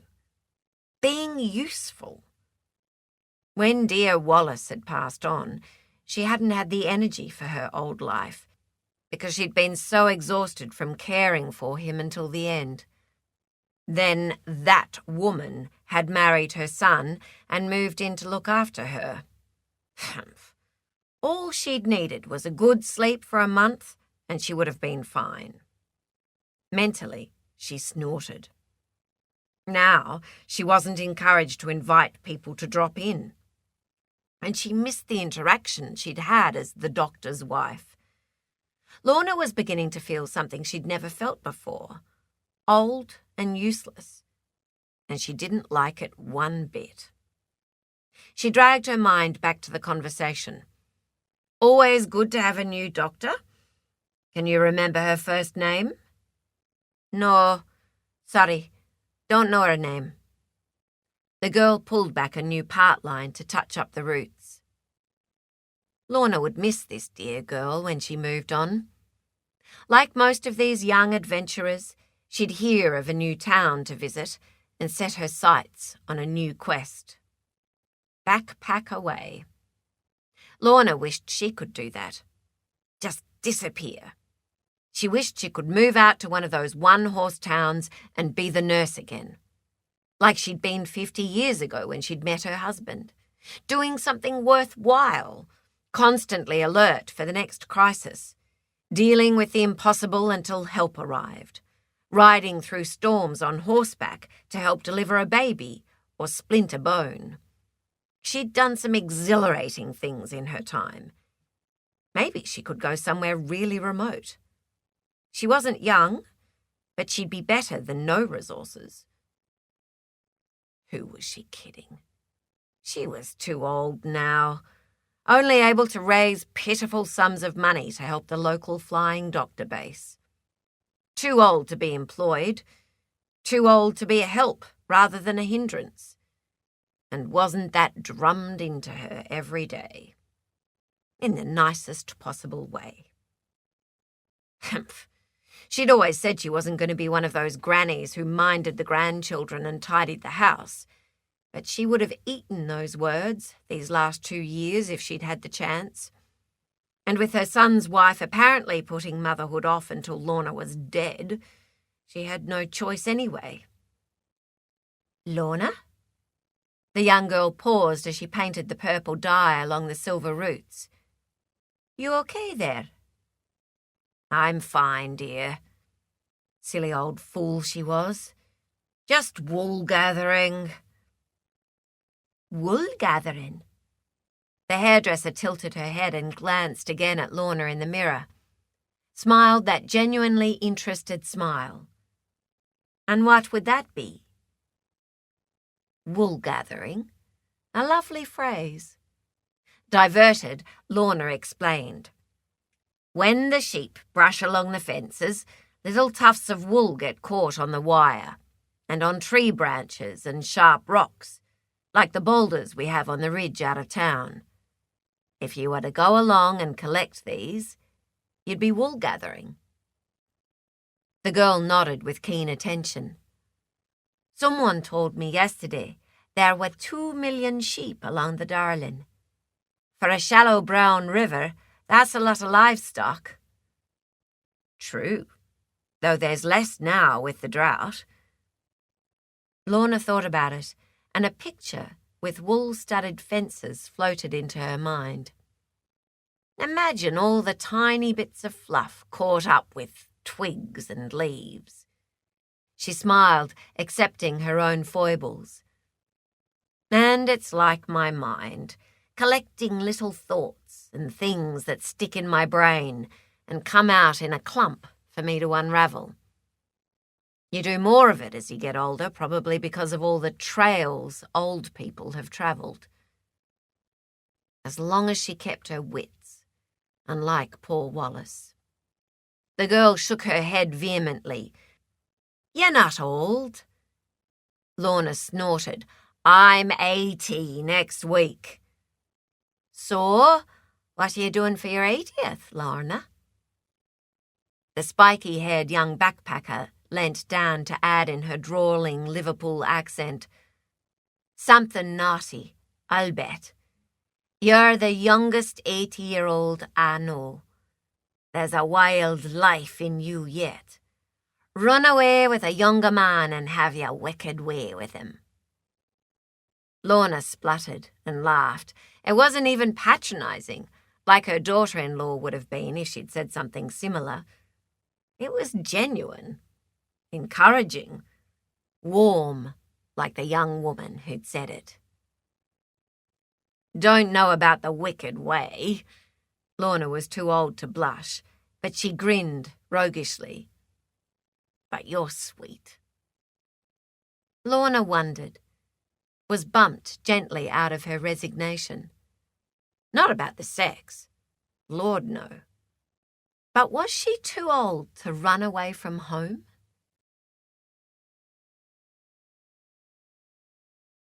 Chapter 4.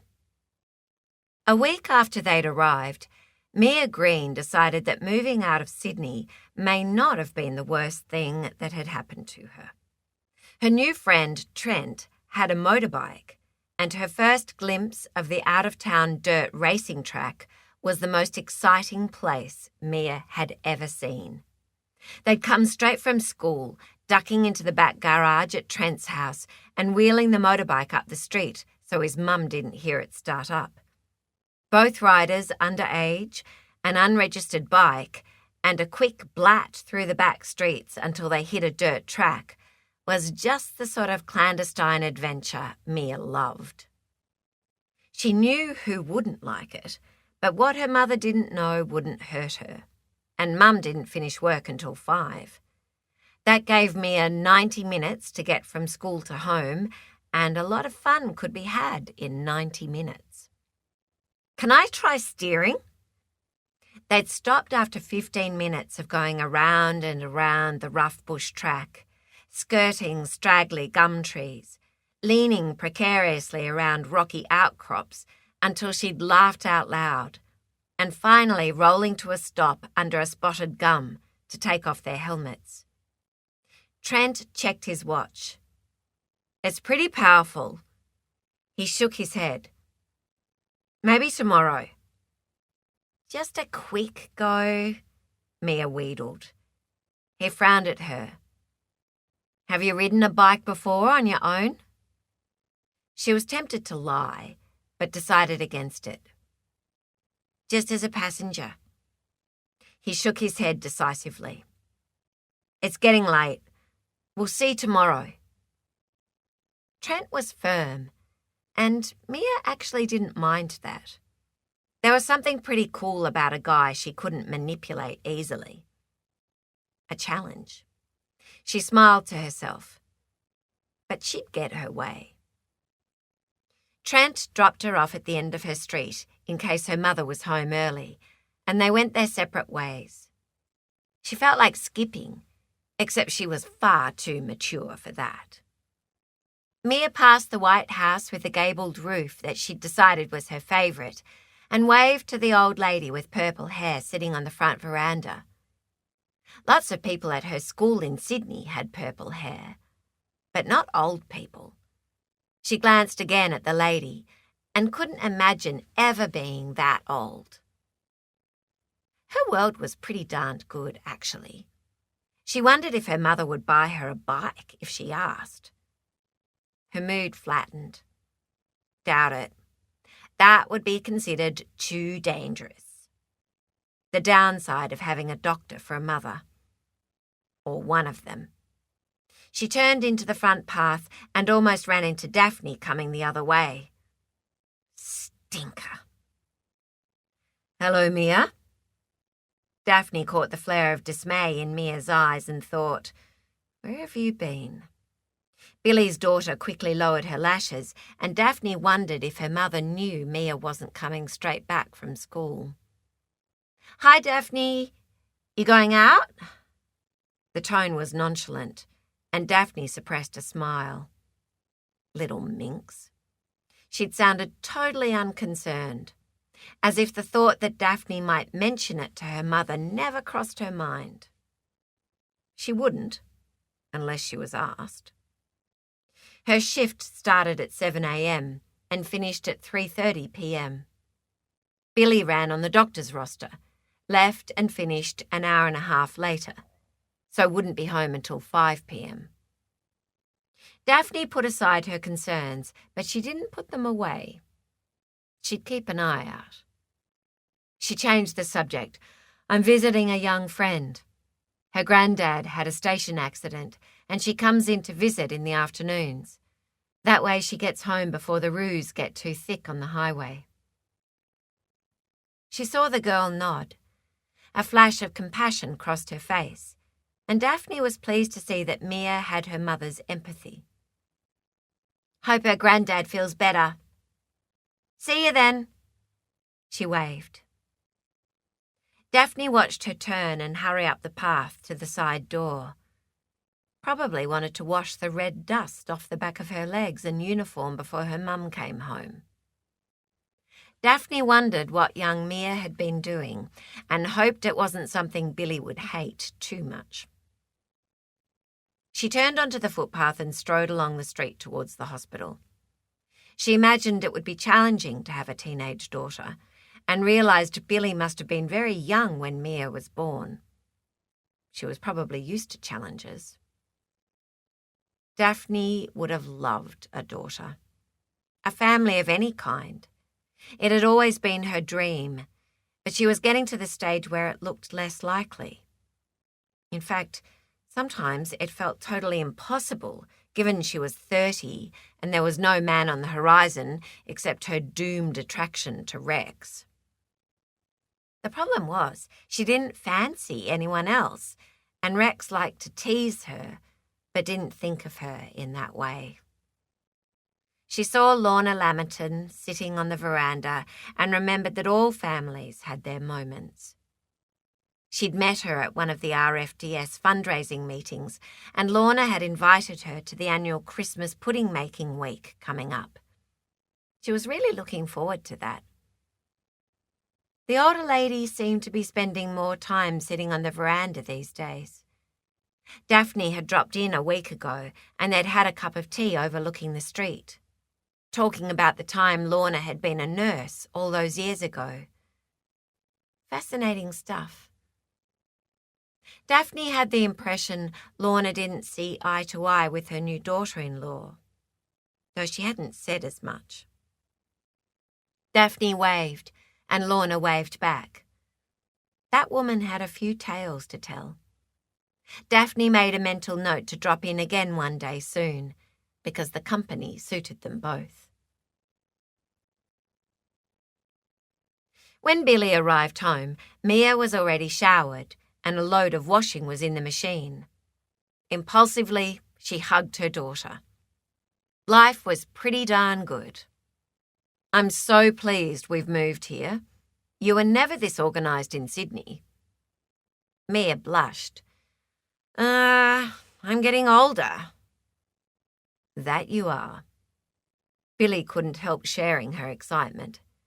We delivered a baby today, out in a tin shed in the middle of nowhere.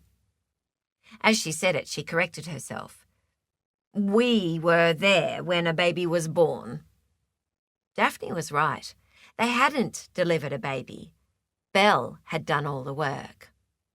Mia looked up. Wow, that's pretty cool.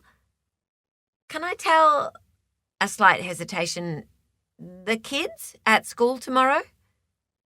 Or one kid? One particular male kid? Sorry, probably not. Patient confidentiality. Mia turned away. Okay. She turned back.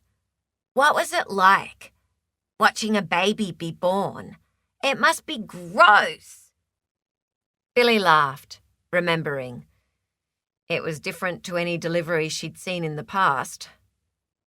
Quick. Slightly scary, if I started to think what would happen if the baby didn't cry. But he did, and was fine. So then it was just amazing. Not gross at all.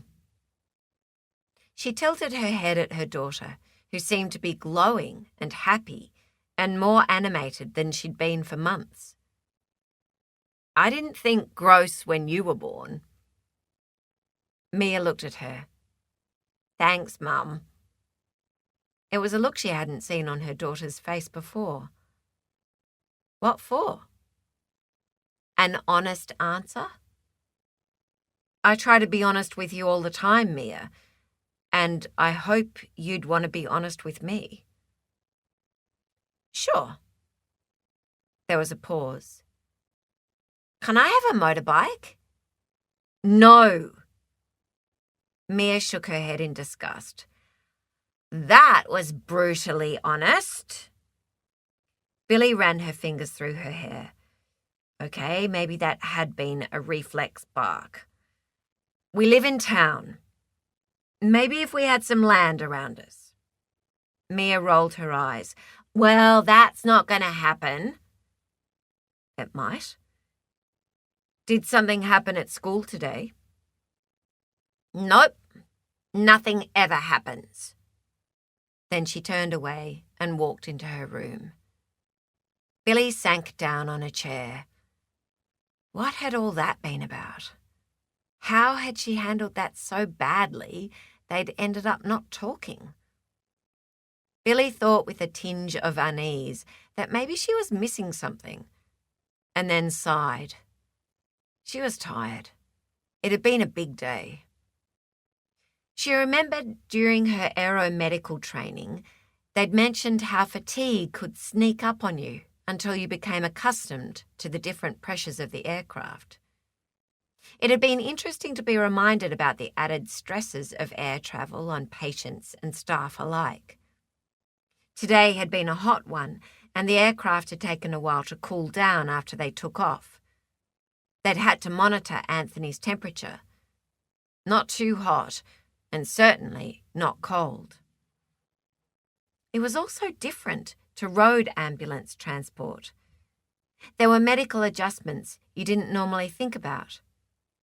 Having to fly lower for head and abdominal injuries, managing the extreme heat in the cabin until the air conditioner kicked in after takeoff, and working with headphones constantly, even while carrying on a conversation with the patient. And the rubbery legs sometimes when you climbed down from the plane. She could see how it could be physically demanding to edge around the patient, accessing equipment and IV lines, and monitoring equipment, all the while in the air. Especially if the patient's condition deteriorated. Hence the reason to be well set up before the plane left the ground. Daphne did it all the time. Had done most of the organising today. Billy was beginning to think she was lucky the doctors only went out when more help was needed, or to clinics. She thought about today's baby, and her spirits lifted. Boy, she loved this. The unpredictability of it, the genuine need and appreciation of their patients for the service they offered. This was what she wanted to do, and the people were great. Daphne was great. Her thoughts drifted back to Morgan. How on earth did his shoulders fit in the aircraft? Billy grimaced. She didn't need to complicate it all by having a stupid attraction to her boss. But it was a long-forgotten feeling to suspect she was admired as a woman and not just a doctor. Was she so wrong to want to bask in it for a change? As long as she stayed in control, it was fine. I'm sorry, honey, but I've asked the real estate agent to come out and value Blue Hills. I think we should sell. Looking at her grandfather as he lay in his hospital bed, Soretta didn't know what to do. Her brain felt so full of words that she wanted to cry. There were so many thoughts she needed to clarify, but the impending disaster and loss of what was, for her, heartland, was swirling so thickly in the shock of the moment, she couldn't make her mouth work. That her grandfather was putting their home on the market after 4 generations in their family sat like a lump in her throat, and a thick black coat of hopelessness settled around her shoulders. She wasn't used to feeling like this, vulnerable. She'd never been in a situation where she couldn't fight her way out. Even those first 3 months at boarding school, when the last thing she'd wanted to do was to live 500 miles away from her home, she'd accepted that it was what her grandparents judged was the best thing for her. So she'd gone, as asked, refused to let it get her down, when Year 7 girls all around her had cried with homesickness and despair, had concentrated on working hard and building her agricultural and business skills to make her grandparents proud. She'd hidden the homesickness that never really went away and put in the structured hours of homework the school had mapped out, while the other girls had slipped out and made mischief and caused mayhem in the boys' school across the road. Thankfully, she'd flown back to Mica Ridge in the holidays and thrown on her jeans and boots and headed out into the paddocks as fast as she could. God, she'd loved getting home for holidays. She'd missed her horses, missed her dogs, missed the sunrise out in the paddock before the heat and mustering, fixing fences, kicking around in the old Land Rover. But it had all worked out well, because she'd taken over the business accounts and tried to stay on top of the latest agricultural trends after her gran had died. Yes, at the moment they had a drought, but there were always droughts. Yes, there was only her and Grandad, but she'd thought they were doing okay. Or would be, as soon as the rain came. The wild goat harvest had been good. Her sheep were healthy.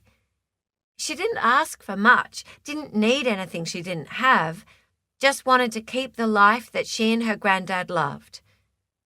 And she had no idea what she would do if they sold. "Oh, Grandad," was all she could say.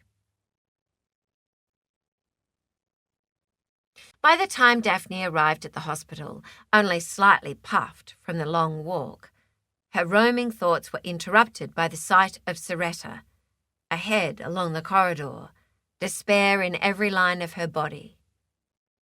Soretta was known for greeting the world eye to eye. The young woman's back was facing her as she leant the side of her head against the corridor wall, shoulders bowed, and Daphne's stomach dropped. "Not Lachlan," she prayed, and hurried forward. "You okay, Soretta?" She spoke quietly. She put her hand gently on Soretta's shoulder, and the young woman lifted her head. Her eyes were weary, but not damp. "Daphne, hi. I'm fine." She looked anything but fine until she pulled herself back to a normal facade.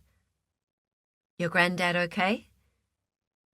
"Physically, you mean?" Soretta gave a half-strangled laugh. "The doctor says he's slowly healing, but it's going to take at least weeks in here, if not months." Daphne had suspected that would be the case. "How are you managing out at the station?" "I'm doing good." Her tone was all defiance. "But apparently not good enough to stop Grandad thinking we need to sell." Daphne could see the hurt in her eyes. "Did he say that today, when you arrived?" "It was the first thing he said. If the rain came, he'd be fine. We could sell some lambs for a decent price and start the cash flowing again. But we're scraping the bottom of the barrel now. I don't have enough to pay Klaus. Grandad's decided we'll lose all the sheep in the station anyway, so we may as well sell now." Daphne tried to lift her spirits. "He's probably worried about you working too hard." Soretta shook her head despairingly. "He's never worried before." "Sure he has. He's just been there to make sure you didn't overdo it. Now he can't physically be there.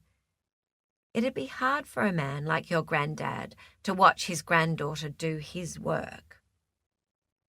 She saw Soretta consider that and take it on board. She looked even less happy. "I guess." Daphne didn't know what to say. What can I do to help? Soretta shook her head at the magnitude of the problem. You do enough just by coming to visit. She glanced around at the grey hospital corridor, at Daphne. I don't know why you bother to come after a day of flying all over the country in a hot aircraft. Daphne saw the look Soretta gave her. No doubt her hair had slipped into bad hair day hours ago. It had been uncomfortable today, but she was used to it now. I know you've had a huge day at work already. I heard the nurses say you brought in a premature baby today. You're marvellous. Daphne could feel the heat in her cheeks, and she brushed the compliment away. I'm just one of the team. Everyone does a good job. She paused, changed the subject back to where she wanted it. But I'd like to be on your team, too. There was a pause. When Soretta didn't answer, she tried again. So, cash is the problem? And a little would help? Soretta's head jerked up. I'm not borrowing money. Daphne smiled. Of course she wouldn't. I wouldn't offend you by offering. Though, maybe she could just move out to the station and offer the rent she was paying here to Soretta. I was wondering if you'd thought about renting out part of the homestead, even if you were looking for people like me. I'd love to live on a station instead of in town. You could put all those extra rooms to good use, like a boarding house. Daphne had thought of this yesterday. A boarding house? Soretta stared, and Daphne felt like saying, It's not that mad an idea. Then Soretta said, Why on earth would anyone want to do that? Why would you? She wanted to help, loved helping. But she also wanted to experience for herself what it was like to live on a station. I've been lonely, she told Soretta, and I've always wanted to live on the land. That's why I came out here in the first place. You're alone, and we get on well. I wouldn't bother you, and it could work for both of us. Think about it. The money might be enough to at least pay the backpackers' wages and stop you slipping further into debt. It might even buy you time with your grandfather because you wouldn't be alone out there. That's probably part of the problem for him. Daphne saw the flare of hope rise and then die in Soretta's eyes. Except I couldn't let you pay anything. You've already been so good to me. Daphne shook her head. I pay rent where I am now, and it's a dingy, dreary place to live. She thought of Billy's dilemma, about Mia's lack of supervision after school. The doctors had their rent paid, but Billy might still think it was a good idea. Mia might even be safer on a property. Maybe even the new doctor and her daughter would like to come. Imagine if you had 3 boarder rents coming in. She'd actually run the idea of living out of town past Morgan yesterday, and he'd raised his eyebrows, commented on her strange ability to seek out lame ducks, and the fact that the wildlife could be a problem if she was driving in dim light. But reluctantly, he'd agreed that it was on the perimeter of permissible. While the homestead itself was not far out of town, the station boundaries stretched back to the South Australian border for another 100 kilometres, so the house was just close enough on this boundary. After hours, she needed to be on base within 20 minutes, so they were ready to fly 40 minutes after the call came in, though often the pilots had the aircraft ready sooner. The homestead is under the limit allowed, so I can still do on-call from there. It's a nice idea. Soretta ran her fingers through her hair slowly as she thought. But Grandad would never agree. If he didn't, then of course that's it. They were both silent until Daphne said, "But, I'd almost be away more than in." She thought about on-call again. Realistically, call-outs happened a couple of times every week. If it did look possible, would it disturb you if I come in and out some nights? Soretta frowned. Of course not. The spare bedrooms are at the other end of the house from ours. Soretta glanced down the corridor towards the room where her grandfather lay, her gaze troubled. I'll ask him. At least it's something different to talk about. He's asleep at the moment. Then I'll go and you think about it, but only if it seems like a good idea. She waved the brown paper bag she held. Can I leave these savoury muffins with you? Soretta laughed. Take them off your hands, you mean? Because they're being a nuisance in your house? Daphne was pleased to see a different face to the one she'd witnessed when she'd first arrived, and she felt her heart expand with relief. She so admired Soretta. Soretta never complained, but it wasn't much of a life for a young woman running a station single-handedly. It was a big job for anyone, and knowing now that it could be in vain must be soul-destroying. Just maybe another person's company around the house would help as much as the little cash it would bring in. She hoped Lachlan saw that. If he didn't, she might just have to visit one day when his granddaughter wasn't here and help him see it.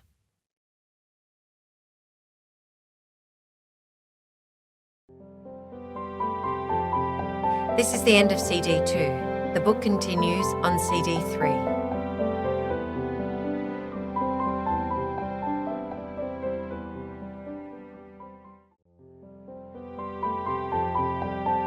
CD 3.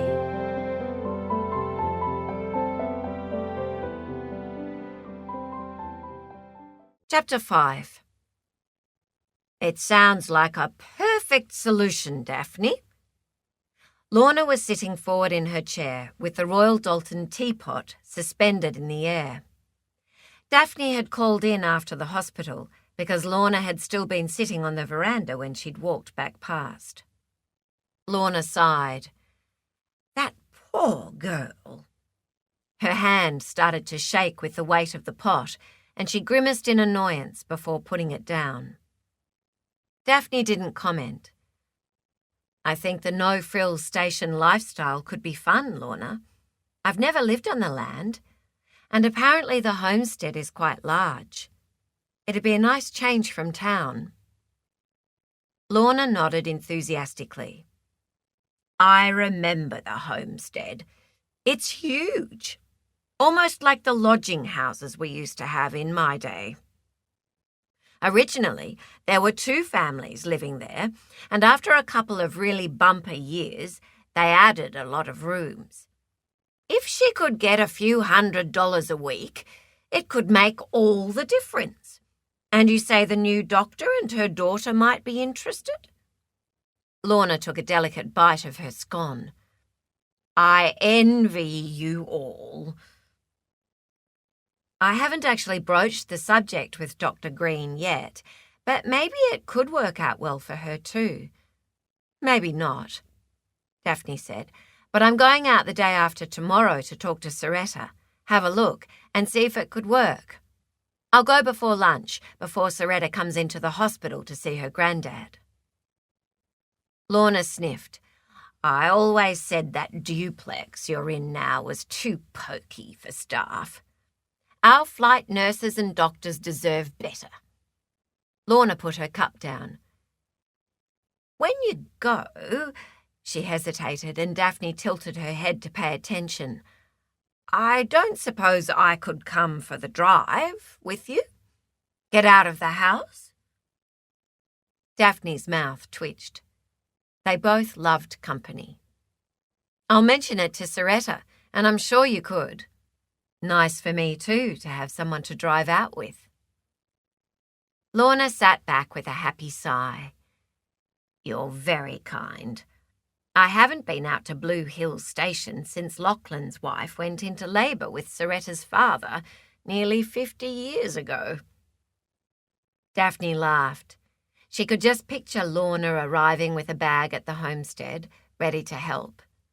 I keep forgetting you know these places so much better than I do. Lorna smiled with the happy memories. A lot has changed since my day, not least being able to get into a car as comfortable as yours and arrive in less than 15 minutes. She grinned. You know, my husband's old black saloon is still in the garage out the back. I keep threatening to polish it up and go for my driver's license again. I won't let them sell it. Lorna sat back with a reminiscing gleam in her eye. But in those days, it was horses. I rode the most cantankerous horse that day. The darn thing knew only 2 speeds, flat out or dawdle. It took me 2 hours to gee it up out there. Daphne laughed and shook her head. I'll remember that when I think about complaining about the heat in the parked aircraft next time we take off. 2 days later, Daphne, with Lorna beside her in the passenger seat, drove the 9 kilometres of tarred road to Blue Hills, with purple's Patterson's Curse and yellow native bushes that were in flower at the side of the road. Daphne thought it looked like native jasmine, very pretty, but it was probably a weed, like Mr. Patterson's bush. The heat haze shimmered in the distance. Trees seemed suspended in air above the earth in the gap where the mirage lay on the horizon. Look at that emu, Lorna, Daphne said. He's totally unconcerned by the heat. He's just munching at the side of the road. Smart Alec. Cheeky blighters, emus. Lorna scanned the paddocks. I always forget there are very few trees out here. Those that pop up close are stunted and small. Look at those few cattle huddling with their heads in the shade and their rumps out to the fierce sun. Daphne slowed the car as the gates to the station appeared. They grinned at each other before Daphne steered up Blue Hill Station's twin strips of dirt driveway, and the women craned ahead to the homestead on the hill. Commandingly situated with the long dry paddocks arrayed like a dehydrated swathe in front, the house stood with the blue stone hills in the distance, the peaks turned up like a ruffled collar behind the house. The homestead, silvered by the years, was surrounded on all sides with covered verandas, secret spaces of shade depending on the direction of the sun. In every direction, the paddocks disappeared into rock and saltbush-strewn lots. Across the yard, a windmill rasped slowly in the gentle, hot breeze as the car pulled up. When Daphne opened the door, she thought fancifully that the creak from the windmill sounded a lyrical welcome as she got out. Then Soretta opened the screen door and came out to welcome them up onto the main veranda. Daphne looked across to check Lorna had her seatbelt off, but discovered the door open and her travel mate walking with sprightly energy towards the steps. Soretta met her at the top. You must be Mrs. Lammerton. Daphne tells me you came here to help deliver my dad. Lorna nodded. Now that is a true story. I didn't imagine one day I would meet his daughter in the same place. She'd reached the top without using the rail or losing her breath, and shook Soretta's hand with enthusiasm. Daphne suppressed her smile. She was a goer, that Lorna, she thought, as she carried a plate of scones, kicked Lorna's door shut, and followed the older lady's example and hurried up the stairs. They all paused and turned to look back over the dry paddocks and the driveway. Daphne said, It's wonderful, Soretta. Soretta's gaze rested on the dry paddocks in front of the house, drifted across to the empty dam. It can be. You should see it when it's not in drought. Her eyes skimmed every direction as if her heart was breaking. I don't want to lose it. Of course you don't, said Lorna. I think this boarding house concept is a wonderful idea to bring in some income. 100 kilometres west of Mica Ridge, another windmill pumped water from the hard ground in the red afternoon sun. Barbara Tompkins, lean and sun-browned like all her family, absently folded the clothes from the swaying wire and ran over in her mind the jobs she needed to complete before nightfall. Barb flicked a glance at the darkening horizon, looking for the men from the camp. Lifting a corner of her apron, she mopped the bead of sweat on her brow, until a sudden gasp from her 4-year-old daughter, who was sitting in the shade, spun her around. He bite me! Gwyn's lip dropped as she stared at the twin red marks on her hand, and sick horror exploded in Barbara's brain as the words sank in. Her worst nightmare. The men weren't in yet, and she was alone. Dropping the basket, she frantically scooped Gwyn from the play rug, scattering homemade farm animals and tiny fences, while the unmistakable slither of a snake disappeared under the tank stand. Shit! Shit! Her daughter whimpered as Barbara bolted for the back steps of the veranda. Stay still! Don't move! Of course, Gwyn began to cry and struggle in response to the fear in her mother's voice. Immobilize the limb. Bandage! Bandage! Barbara spotted the fruit bowl where her husband always kept the wide roll of elastic bandage, and she sat her daughter on the table. She picked up the wooden spoon she'd left there earlier when she'd been making the dough. With a superhuman effort, she tried to make her voice more reassuring. Even tried a wobbly smile that didn't fool either of them. If you sit really quiet, it won't sting as much, and Mummy needs to wrap it up with this spoon to keep it still. Can you do that? A trembling nod and a tear glistened at the edge of those huge eyes that were so like her father's. Barbara couldn't contemplate a reality of Gwyn not being there, but the sickness of deep fear coiled in her belly. Mummy's going to ring the flying doctor, then Daddy. The colour suddenly leached from Gwyn's face as her eyes rolled back and she began to shake. In Mica Ridge Flying Doctor Base, the phone rang and Billy reached for it. It had been a slow day for her, though not for Daphne, who was off late, and she picked it up with excess energy. Mica Ridge Base, Dr. Green, can I help you? Doctor, thank God, it's Barbara Tompkins from Golden Ridge Station. My daughter's been bitten by a snake. Billy switched the phone to loudspeaker and wrote swiftly as the words poured from Barbara. Gwyn. Bitten by unidentified snake 5 minutes ago. Her stomach tightened. Had she seen that name on the immunisation list last week? She quickly switched her mind back before she missed anything. Bandaged hand, splintered, already vomited, pale, shaking. Not good. That's fine, Barbara. You're doing everything right. Firm bandage, not too tight, enough to compress the lymphatics but not the blood flow. That's good. A splint is good. Try to keep Gwyn calm. Maybe even lie down with her. Hold on, and I'll give you a time to expect the aircraft. She shot a look across at Morgan and Rex. They'd moved swiftly to stand in front of the large map pinned to the wall and were working out the direction and flight distance. Daphne arrived back from rechecking the aircraft drugs and took in the situation in a glance. Billy saw the moment Daphne's face paled as she realised this was the family she'd stayed with. Morgan turned to watch Billy, and his gaze narrowed. I'll come with you and Daphne. It'll be tight for space, but there's enough room. You'll still be in charge of the medical decisions, and Daphne will ensure the aircraft cabin is secure as always, but you might need help. He nodded at the phone. 35 minutes, tops. We'll be on the ground around 5 p.m. Get Barbara to drive to the strip with the child when we fly over the house. It's best not to move her until just before we get there."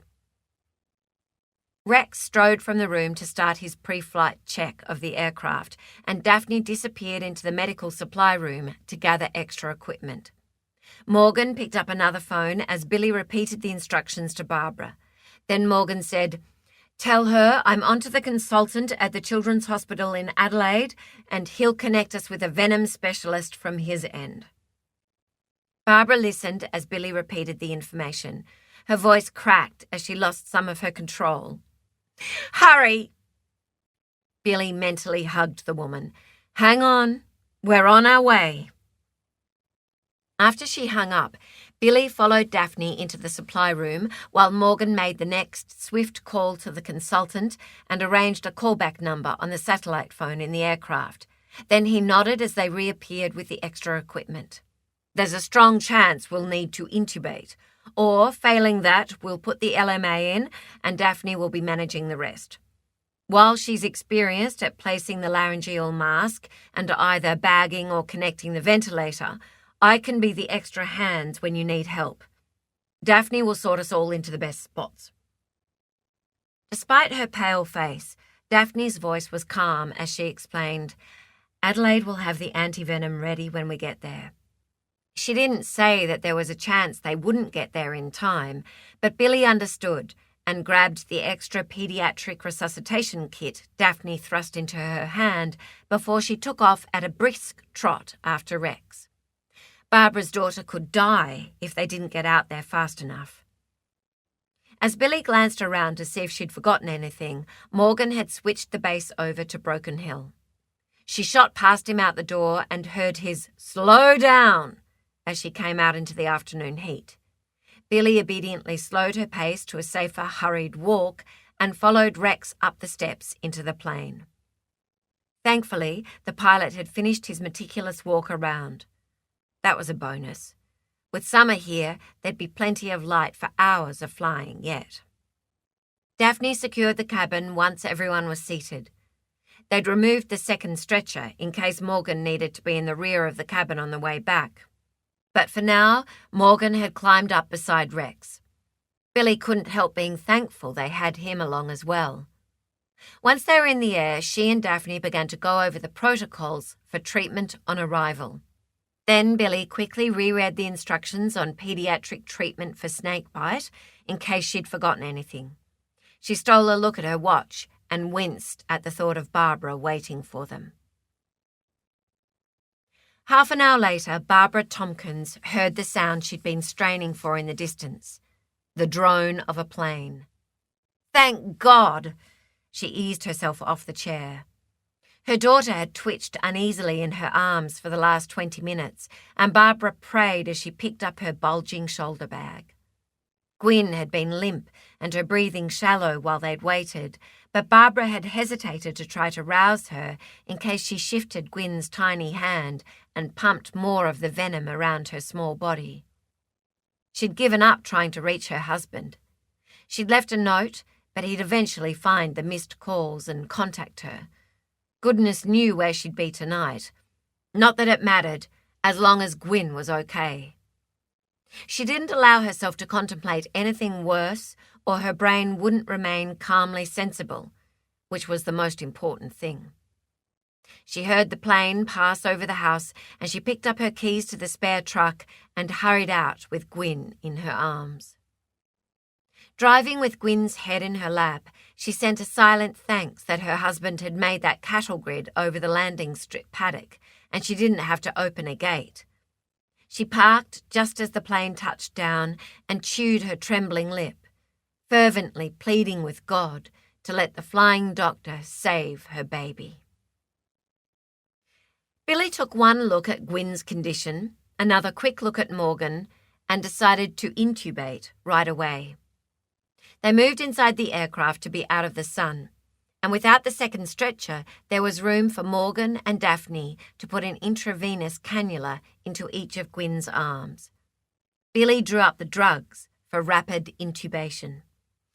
In the quickly increasing heat, Billy held the laryngoscope in her left hand, visualized the vocal cords, and, without taking her eyes off the airway, held out her right hand as Morgan handed her the endotracheal tube to slide in. All the while she could feel Morgan's quiet confidence in her, and, surprisingly, she drew strength from that. They barely spoke as all members of the team, despite their relative newness together, anticipated the needs of the others. Then it was done. Gwyn's airway was secured. Billy inflated the cuff, took the CO2 detector from Daphne to check the position of the airway, and then handed her the tape to secure the tube. They connected the bag. Morgan squeezed the Air Viva bag, and Gwyn's little chest rose and fell with the movement. Everyone in the cabin seemed to breathe out at the same moment. Morgan's murmured, "Well done," came from somewhere in the background, making her eyes sting. Billy heard Barbara's sob from behind the pilot's partition, and her fingers trembled involuntarily in response. She blocked the sound out as she concentrated. Daphne had the ventilator to connect as soon as Morgan disconnected the Air Viva bag. They all glanced at the monitor, and Billy added a sedative to the IV lines. "Let's get this young lady to Adelaide," Morgan said quietly. Daphne rose from the kneeling position and rearranged everyone until she was happy with how they were seated, and belted. Billy was in the doctor's seat, the perfect position to watch the airway, at the top of the stretcher where the little girl was safely strapped in by the special pedimate child's harness. Rex had added the extra adult seats from the wing locker, and Morgan was positioned to the side of Gwyn's abdomen. Daphne was in her usual spot, facing backwards towards the cabin, with her back to Rex's on the other side of the partition, and Barbara had been extricated from the front to sit next to Morgan and could reach across and touch her daughter at an angle. Billy saw Daphne check equipment and that IV lines were in place with pressure bags to allow them to run during the flight. "Everything secure?" Rex asked. "Cabin secure," Daphne said. That flight was the worst of Billy's life. By the time they'd handed Gwyn over to the specialist nurse in intensive care and made sure Barbara had been connected to the social worker to find somewhere to stay, it was almost 7 o'clock. Her hands, now that they were allowed to, were shaking uncontrollably. Travelling back to Mica Ridge from Adelaide, Morgan manoeuvred Daphne up beside Rex, and he sat in the back with Billy. After a few minutes of flying, his voice broke the silence between them. "How do you feel about the care given at the scene?" Billy blinked. That was all she could think about. It seemed Morgan knew she was rehashing. She took a breath and seized the opportunity to talk.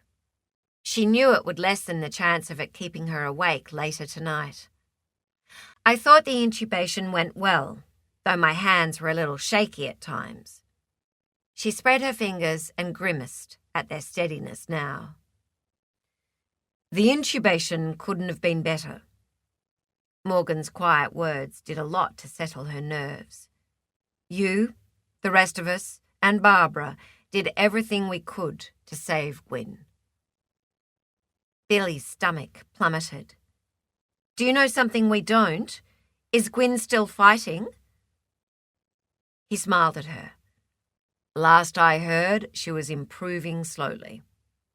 There were positive signs she'll win. What I'm saying is that if you do that well in all your retrievals, the majority of our patients will survive. Some won't, but you can't do the impossible. And your best is outstanding. Welcome to the team, Billy." Billy's throat felt tight with the unexpected release of tension his words allowed. Eventually she would speak, and as they flew into the darkening skies, she and Morgan went over the details of the retrieval until all her questions were answered. What they'd done well, what they could have done better, what they'd do next time. By the end, while she was emotionally exhausted, her mind was quiet. They didn't arrive until late. Billy got her wish to see the town glowing with fairy lights, the multi-orange lights of the mines glowing like decorations, and she fell silent as they circled over the well-lit mica ridge. For the first time, she had a moment to think of her daughter, hoping that Mia was keeping up her end of the bargain and doing the right thing unsupervised at home. Thank goodness they weren't in Sydney. The next day, Daphne kept them updated with Gwyn's battle in Adelaide, and after the last instalment at 3:30 p.m, she left to go home. Billy and Michael had gone to retrieve a station owner with a suspected heart attack, but the trip had become complicated when his condition deteriorated en route and he required cardiac compression mid-flight. By the time they'd handed him over to the coronary care team in Adelaide, it had been another late night. Morgan was still in the control room when Billy went in to collect her bag, and he called her over to his desk. "Good job. I just spoke to the hospital. Tom's critical, but stable, and on his way to theatre for a bypass. His wife has arrived." "Thanks." Billy shuddered. "He was critical when I left, and it's good to know he's stabilised." His eyes narrowed, as if to see what she was really thinking, or see under her skin. She wished he'd look away because she felt raw and exposed after the harrowing trip, and she needed to regather herself before going home. She'd had her run of intense emergency medicine over the last 2 days, and she was feeling a bit fraught. He said conversationally, "How'd the resus go?" Better than it could have. "It was tricky with just Michael and I, but he's good. Next time, I'd be aiming to have my drugs prepared before takeoff if there was a chance they might be needed." He nodded. "Sometimes it's hard to gauge." "It's reassuring to have managed, I guess." She thought about the harrowing 10 minutes and the hyper-alert state she and Michael had been in after they'd managed to get him back, and shuddered. "You did well, Billy." His voice lowered. "Really well. I said it yesterday. We're pleased to have you on the team." It should have sounded patronising, but it didn't. It sounded genuine. Proud, even. And the underlying relief for another patient making it into the higher level of care at the hospital showed how much he cared about their patients. "I've got to get home." It had been a traumatic day. Cardiac compression and bagging in a small aircraft was hard work, but they'd kept him alive until they'd landed. "I know." There was something in his voice that said that wasn't all he knew. It was her turn to frown. "Daphne rang. Mia had an..." He hesitated, corrected himself. "A slight accident on the way home from school. Daphne said not to worry, and she'd stay until you came in." Billy's eyes widened and she grabbed her bag. "You should have told me that first." His voice was level. "You need to debrief from work initially before the next crisis comes along. We're in a high-stress job." "Mia's accident is a crisis. Why am I still here?" She spun on her heel and headed for the door. It was dark when Billy pulled up outside the dingy flats, and all the lights were on in her side of the house. When she opened the door, the smell of onions and tomato and possibly basil hit her nose, and she remembered for a second that she hadn't eaten for about 6 hours. "Mia?" "I'm here," Mia replied in a small voice from behind the back of the lounge in front of the silent television. Daphne appeared from the kitchen and smiled reassuringly at Billy. "Spaghetti bolognese when you're ready," she said, and then disappeared back into the kitchen. Mia had her arm in a sling. No plaster, so maybe it wasn't broken. She was lying on the lounge, and Billy could see a graze down her other arm and left leg. Her heart squeezed. She sank down on the edge of the lounge. Poor baby, what happened? And she hadn't been here. Mia looked so lost and young, and for a moment Billy could see the unsteady toddler the first time she'd badly grazed her knee, bewildered by the concept of pain and blood and needing Mummy's arms. Billy felt her throat close up as she knelt down and hugged her daughter gently. All her love for the most important person in her world flooding out in a wave. Heightened, no doubt, because yesterday she'd spent a large part of her day with another mother who had very nearly lost her daughter. Sometimes she felt that no matter how hard she tried, she wasn't there enough for Mia. Tears rolled down Mia's cheek. "I'm sorry." "Sorry?" Billy's brow creased. "No." These should be her words for not being around when she was needed. "Don't be silly." She stroked the hair back from Mia's forehead. "What happened?" "I stacked Trent's bike." "Trent? The young man?" "Well, accidents happened. Trent has a push bike?" Mia shook her head and Billy sat back. "A motorbike?" Then Billy remembered yesterday's wish list.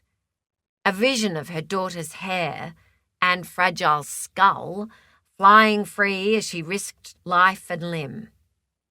Fabulous. Not.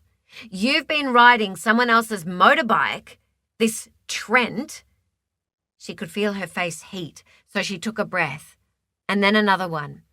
She tried not to think how hurt she was that Mia had let her down again, and hoped she'd had a helmet on. She also tried to remember that her daughter had probably had a shock from the accident and had been waiting all afternoon to break the news. But it was freaking hard. She took another breath before she trusted herself to talk. She said in a level tone, "I had a big day too. Yesterday, a 4-year-old was bitten by a snake and almost died. Today, I had to ventilate a man in an aircraft until we landed at the hospital. I thought the both of them were going to die for most of the way." She looked at her daughter, battered, bruised, tense and wary, and sighed. "I'm glad you're not too badly hurt. I'm also sorry I couldn't trust you not to get up to mischief while I was at work supporting us both." She stood up, closed her lips on more of what she shouldn't say. Instead, she said, "I'm going to have something to eat," and strode into the kitchen, where Daphne was waiting. "Thank you, Daphne." Daphne shot her a sympathetic glance and then looked away. "I hope you don't mind that I've taken over your house." Billy gave a bitter laugh. "Feel free. I'm not doing such a great job." She crossed to the stove and lifted the lid. A billow of fragrant steam rose to meet her, and rich red meat bubbled. Billy eyed the dish of drained spaghetti. "You," she said with heartfelt appreciation, "are a champion." When she looked at Daphne, she seemed to be squirming under her mild compliment. "Food will help enormously." Daphne smiled. "I'm glad." She inclined her head towards the lounge. "She's okay. Probably sprained her wrist, so I put it in a sling. It was swollen, but I don't think it's broken. She's got good movement." Billy nodded. I'll have a look later when I've eaten and cooled down. I might be a bit unsympathetic if I touch her now. They smiled at each other, and Billy couldn't believe how good it felt to have Daphne there.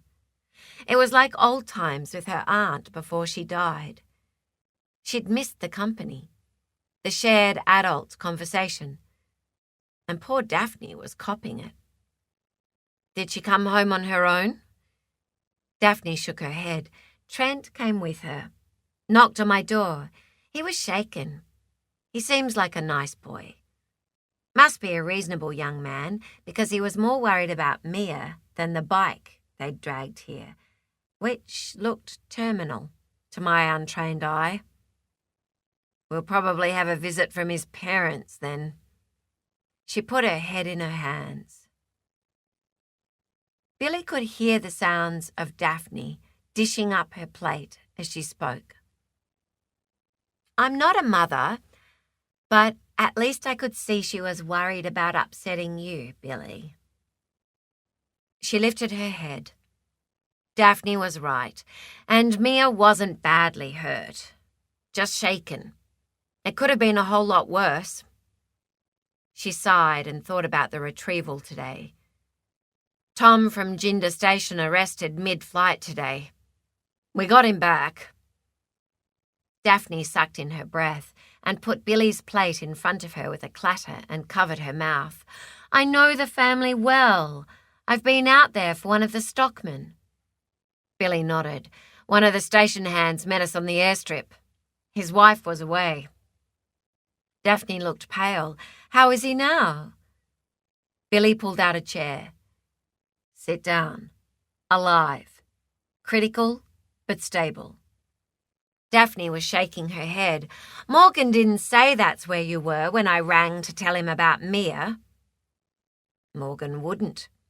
He was a professional, a calculated professional, one who could hold information until he deemed it right to impart. She'd known a calculating man before. Note to self. Are you astonished he didn't tell you? Daphne glared out the window as if she could see him. No, probably not. No useful reason for me to know, he would have thought.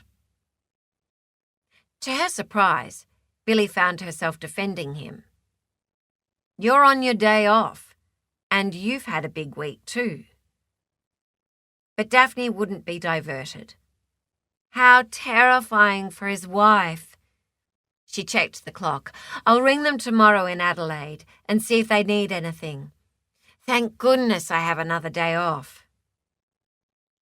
Billy finished the mouthful of truly incredible pasta before she spoke again. He's stable. I think he'll come through.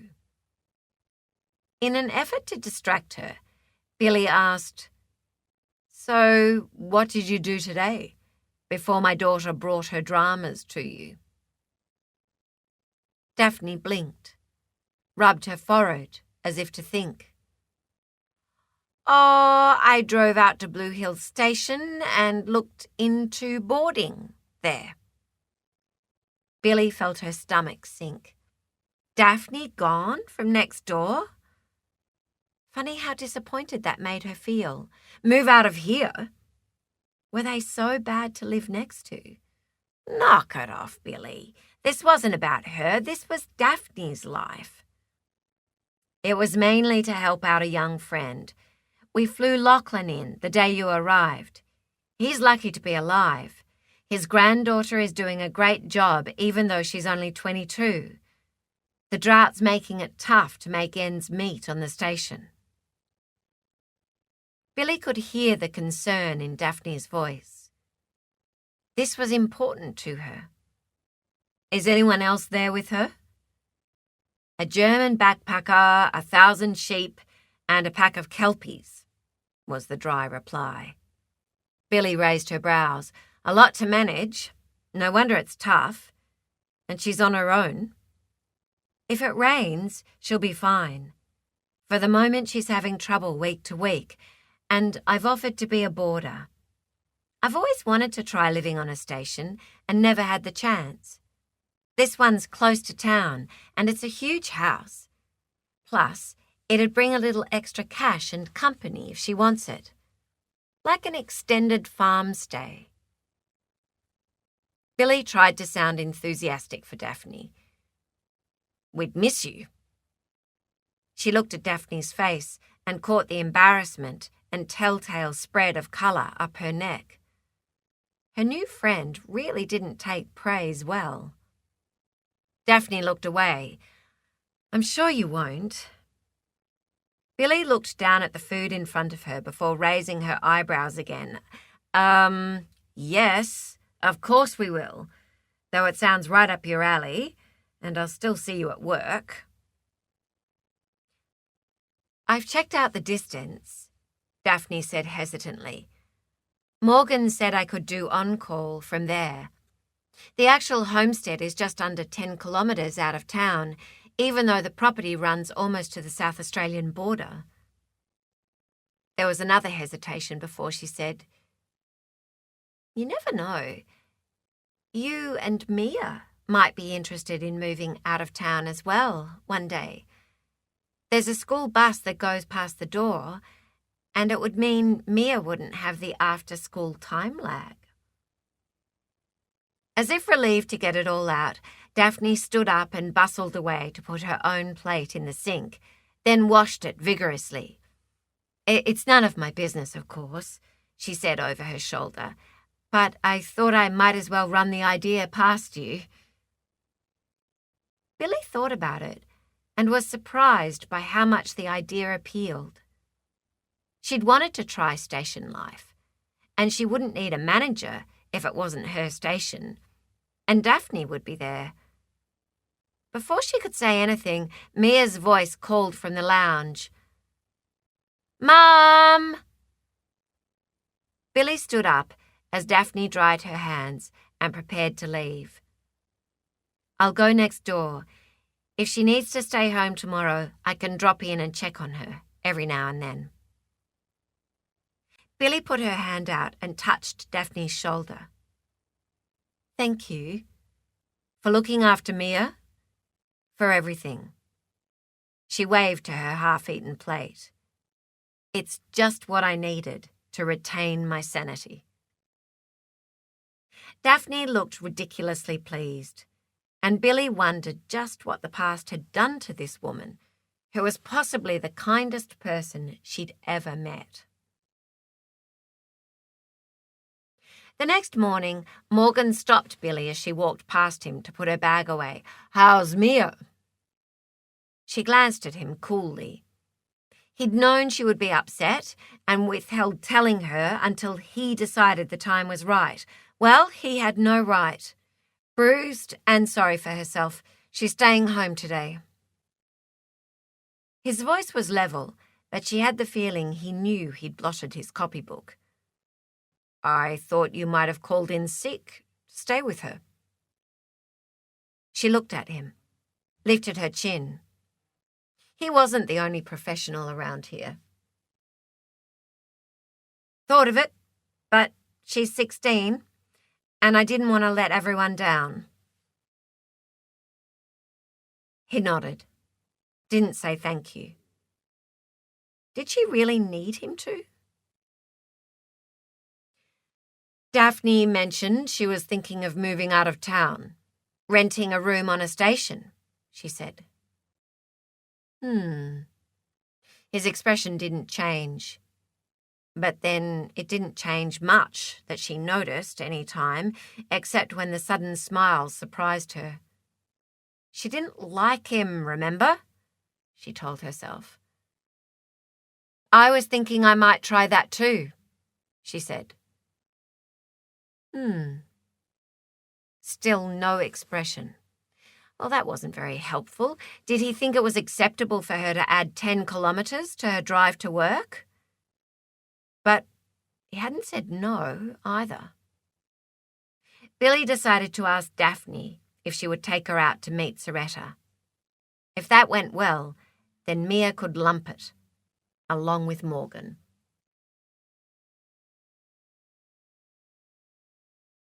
Chapter 6. Soretta and Billy hit it off right away. They both believed in getting things done and agreed to give it a 1-month trial period. Mia wasn't happy, which was an understatement. "I cannot believe you are doing this to me," she said when Billy told her the news. "Again! Are you trying to ruin my life?" Billy tried not to react. "I'm trying to stop you doing that." She was happy with the calmness in her voice. Mia was anything but calm. "By incarcerating me on a drought-stricken, desolate sheep farm where I won't even be able to wash my hair because they won't have enough water, it'll be 100 degrees out there." Billy's temper strained at the edges. "Soretta says there's still enough tank water. You'll just have to be careful with it." "Oh, goody. And what's more, I'm not coming home on the school bus like a baby." "You have to. Daphne doesn't always get off on time." It was becoming more difficult to keep her voice level. Mia folded her arms across her chest, and Billy noticed that her daughter's shirt buttons on her uniform were bulging a little. The thought sent a pang of nostalgia through her, and her anger drained away. She had to accept that Mia was turning into a woman in front of her eyes. A bolshy, cranky when thwarted woman. Mia said, "I'll wait for you to arrive and pick me up from school." I might not get off on time either, and 2 hours is too long to wait, anyway. Billy closed her eyes for a second. "You can go in with me on the days I work, but you'll catch the bus home. But I'm afraid that's the end of the story. Starting on Friday." Mia glared at her. "You'll regret this." Billy took a deep breath, let it out slowly, and said in a very quiet voice, "I hope not. But if it doesn't work, we'll come back here."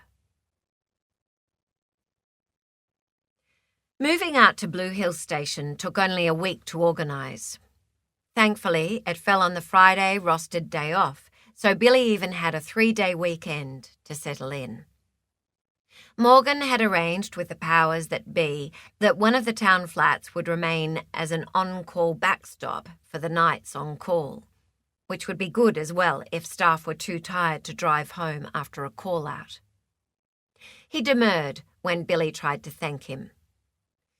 "It's something I've been thinking about for a while. And not just for you and Daphne." Liar, Billy thought, because she could see the concern in his eyes. But maybe he had a point. She could imagine a close shave with wildlife, especially at dawn and dusk, when her reflexes were likely to be half asleep. But she wasn't going to think about work this morning, or her boss. She was thinking about her days off and her new place of residence. This move would be the perfect way to see if she really did want to live on the land, as opposed to being forever an in-town person. And she didn't have to buy a high-maintenance place to find out. Tonight would be their first night at Blue Hill Station, with the only downside being Mia was not excited, to say the least. But Billy got that. Maybe they had moved way too often. Hopefully, this would be a turning point for both of them. Daphne and Billy drove their cars out to Blue Hills as soon as Mia left for school, and Billy could see Daphne's smiling face in the rearview mirror as she led the way. It was a peaceful drive. They didn't pass a single soul and had wide open spaces on each side of the road. The sun behind them, Billy felt like a pioneer heading into the distance with purple flowers and waving yellow grass flashing past, and the open plains ahead of her. When she turned into the station gate and started up the rock-strewn driveway, Billy felt the surge of excitement, like a wave of new adventurous spirit she'd been waiting to unleash. She couldn't keep the smile off her face. She braked close to the veranda steps so they could unload. She'd find out where to park later. Daphne pulled up next to her, and they grinned at each other as they got out.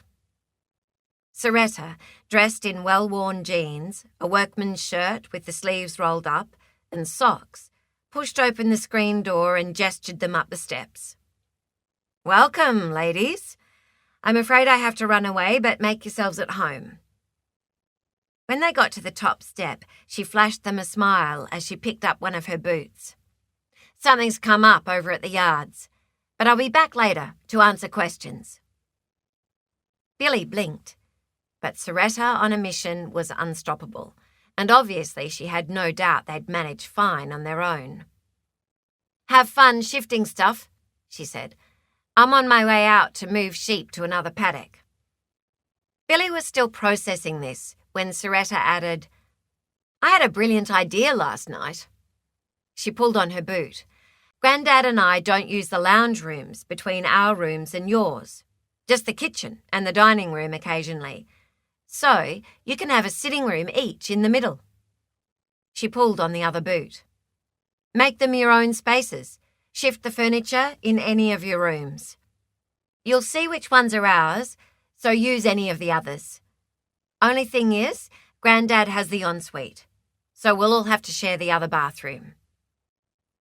She stood up, stomped her feet to settle them into the boots. "If this boarding thing doesn't work, that's okay too, but we'll see how it goes." She glanced at her watch.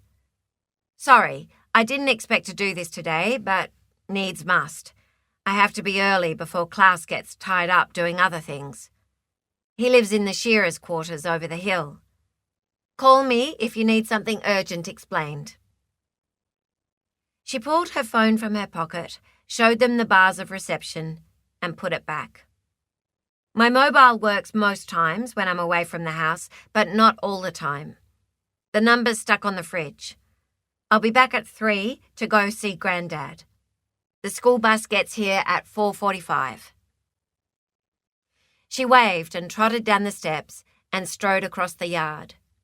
A minute later, they heard the roar of an engine, and then she came out of the shed on a quad bike, 2 kelpies jumping and skidding in excitement as she putted down the driveway until she broke right and steered across a paddock.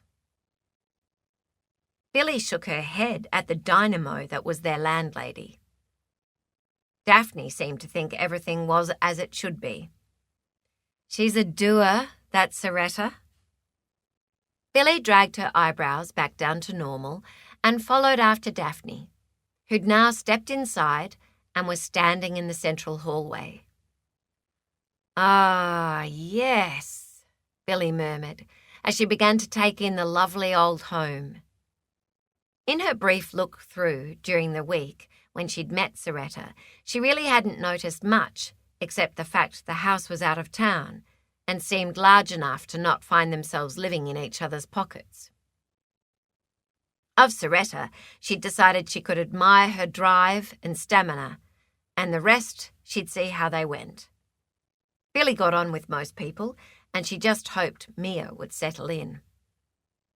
She hadn't missed the fact it would be very different to the featureless duplex they'd moved out of, or that people would be coming and going, which was a good thing for Mia.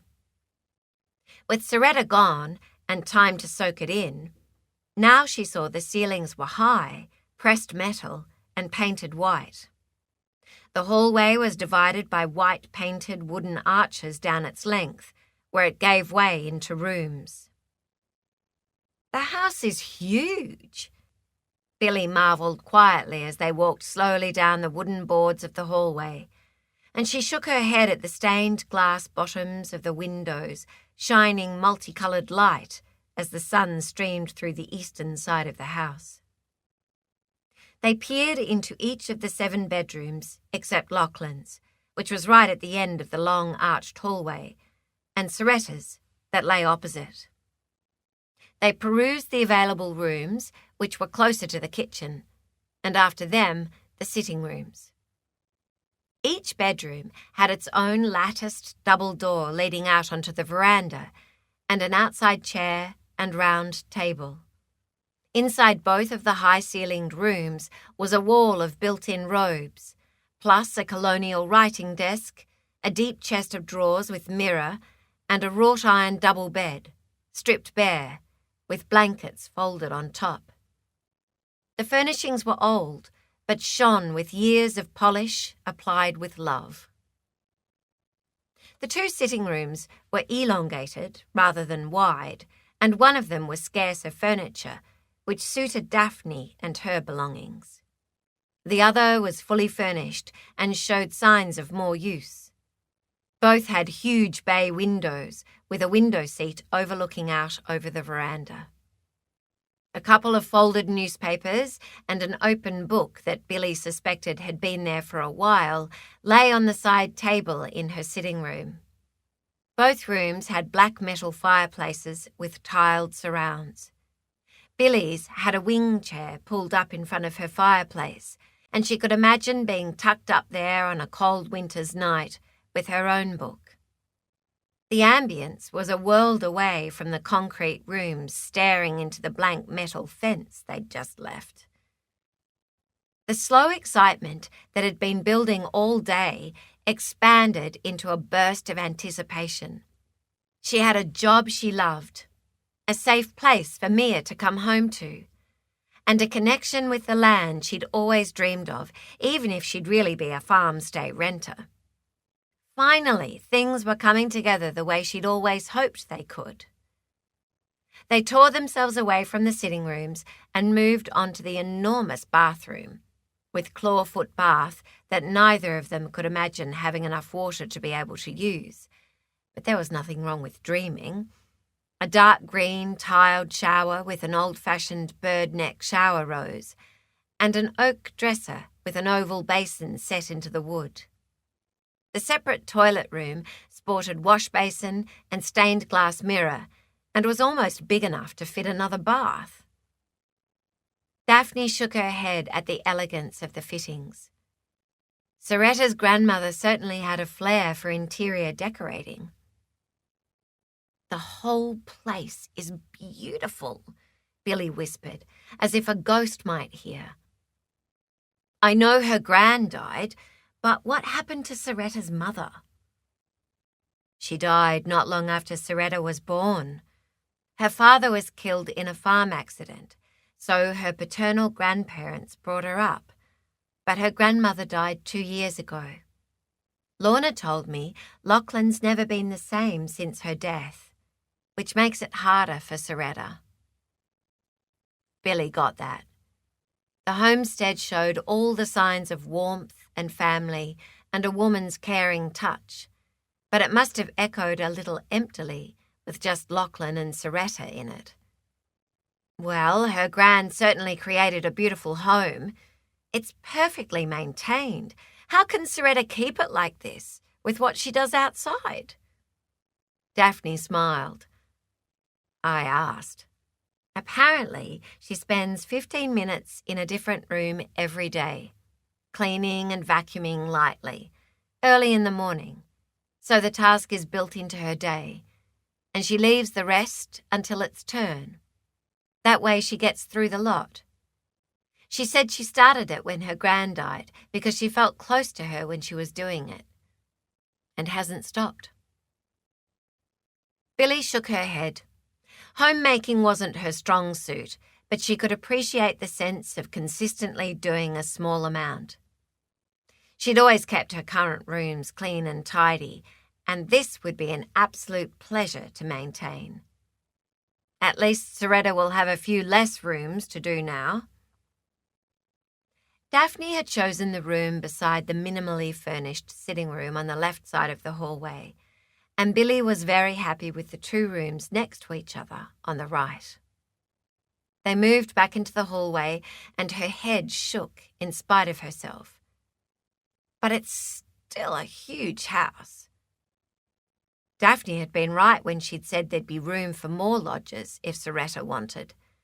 The place could hold more than 3 families very comfortably if everyone pulled their own weight. Billy smiled at the sudden image of Soretta dealing with anyone she considered slacking. Miss Mia might be in for a shock. In the separate dining room, the glory piece, a formal table with enough seating for 12, was polished rosewood. The matching high-backed chairs, with a carver at each end, were regal. Billy could almost imagine the original settlers hosting dinner parties for men with curling moustaches and military jackets. Back in the kitchen, the table held seating for 8, and the long, scrubbed timber setting looked like it had seen generations of family life. Rex was coming at morning tea time with a U-Hire trailer full of Daphne's furniture. Billy thought again that Rex might be sweet on Daphne, but when she'd raised the idea discreetly with her new friend, Daphne had blushed and denied it strenuously. Such was Daphne's embarrassment that Billy had backed away from the statement. But she still hadn't changed her mind. He'd been pretty quick to offer help and hadn't taken no for an answer. The two women spent the next 2 hours unpacking their suitcases, stocking the food pantry in the kitchen, while looking at the bare cupboards and each other in dismay, and generally settling in. Daphne had brought her slow cooker, and before they'd gone too far, she'd slipped in a corned beef piece to simmer away quietly in the corner of the kitchen to make sandwiches with later, and packed cakes and slices she'd cooked at the flat into empty round Tupperware containers, which Soretta seemed to have hundreds of. Love the idea of the corned meat. Billy rubbed her hands together. I can see we'll have to come to an arrangement. Of course, we can take it in turns cooking, but I need you to make the suggestions. Daphne nodded happily at the prospect. I love cooking and adore my slow cooker. It only takes a minute to start a whole meal that cooks while I'm at work. I read that somewhere, Billy said dryly. I never believed it, she muttered. The dogs barked, a farm sound, and one they'd have to get used to. Mia had always fussed over other people's animals, even though they'd never had a pet. In fact, Billy hadn't had one since her parents died. The dogs kept barking, and she wondered if they'd drive her mad. A few minutes later, there was a knock at the door. They both looked up. Oops. So barking dogs meant visitors. She must remember that. Billy went to the door and looked out. A towering 4-wheel drive, festooned with spotlights and bull bar and requisite kelpie chained on the back, was parked under the tree. A tall, confident young cowboy, sporting a very rakishly tilted akubra, was coming up the steps. I'm Clem, Outback Internet Service. The strapping young man had a delightfully slow drawl. He shifted his hat to one hand with that innate country courtesy she'd noticed time and again since she'd moved here, and carried a bulky toolbox easily in the other. Billy pushed open the screen door. Excellent. I didn't think you'd get here today. Thanks for coming so quickly. He nodded, and she loved the way he put his toolbox down and automatically bent and slipped off his boots before coming in. Once he was inside, she waved him into the dining room, where the Wi-Fi internet had originally been based. Second door on the left. He paused. Soretta home? Billy shook her head. She's sorting sheep at the yards. The young man nodded and carried his toolbox and equipment down towards the original but defunct internet connections, and she turned back to Daphne. Billy raised her hands in disbelief. That was quick. It takes weeks in Sydney to get a tradie. I checked with Soretta, and she was happy if I put the internet back on for the house. I can't believe it might actually happen today. In case Daphne thought she expected Soretta to pay, she added, My expense, of course. Mia wouldn't cope without it, and I'm partial to the occasional download myself. Down the hallway, the young man had begun a soft-whistled country ballad that floated up into the high ceiling. I remember what you said about the Swiss workers leaving, and I'll ask him about routers and see if we can get it to the shearers' quarters for casual labour when Soretta needs it. Billy mightn't be much of a cook, but she could make things happen if all it took was money and organising. It felt good to be part of a group enterprise. She grinned. Might give that nice young man a chance to say hi to our landlady while he's here. The next vehicle to arrive was Rex's. The dogs barked. Daphne glanced nervously at the mirror placed strategically beside the back door, and Billy nodded to herself. Thought so. By the time the rattling trailer was dragged up beside the veranda steps, the two women had moved outside to watch him pull up. Except, unexpectedly, Morgan uncoiled from the car at the other side, and Billy wished she'd taken a bit of time checking herself in that damn mirror. Nobody said he was coming. He looked Billy's way and lifted his akubra. Another man who looked good in a hat.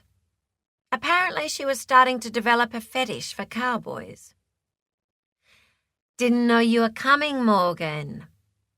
Daphne sounded pleased, and Billy suspected she might be a bit pleased herself, though it was hard to tell under the jumbling pros and cons of more exposure to Morgan thoughts in her brain. She considered the concept and decided to hell with it. She was very pleased. The more men, the better for shifting stuff. It was just the shock of seeing people she associated with work in her downtime. Nothing else. Said I'd give Rex a hand, Morgan drawled. Billy smiled, satisfied she'd given nothing away, and decided she'd stand somewhere with a good view. Nothing wrong with enjoying the eye candy working out. It also meant I could check just how long it was going to take you to get to work when I need you. She'd initially looked guiltily away at her naughty thoughts, but this comment had her attention. 12 minutes. I timed it. She raised her brows. Thankfully, her voice sounded surprisingly cool and composed, and she decided maybe she shouldn't watch. Nah, too good an opportunity. She leant back against the house wall and ogled for the hell of it. Rex opened the rear of the trailer and jumped up into it, and Daphne's long lounge began feeding out into Morgan's hands. Billy watched, and the day just got better. She could feel the smile curve her lips as Morgan's biceps bulged, and his back straightened when he took most of the weight until Rex jumped down. Then Rex backed his end. Nice end, Rex, she thought, and flicked an amused smile at Daphne's rapt gaze. The men heaved it towards the veranda steps and inched up. That lounge looked very heavy. She smiled across at Daphne, who still had that dreamy look on her face. Seriously, a crooked finger towards Rex would have worked a treat, but she had the feeling Daphne would take a while to get to that point. No doubt that was where the land lay, though. Maybe she and Daphne could have a good giggle about this later, and the thought of having a friend she could share this silly stuff with was a new, shiny notion she hugged to herself. Another magical 20 minutes, and all was done.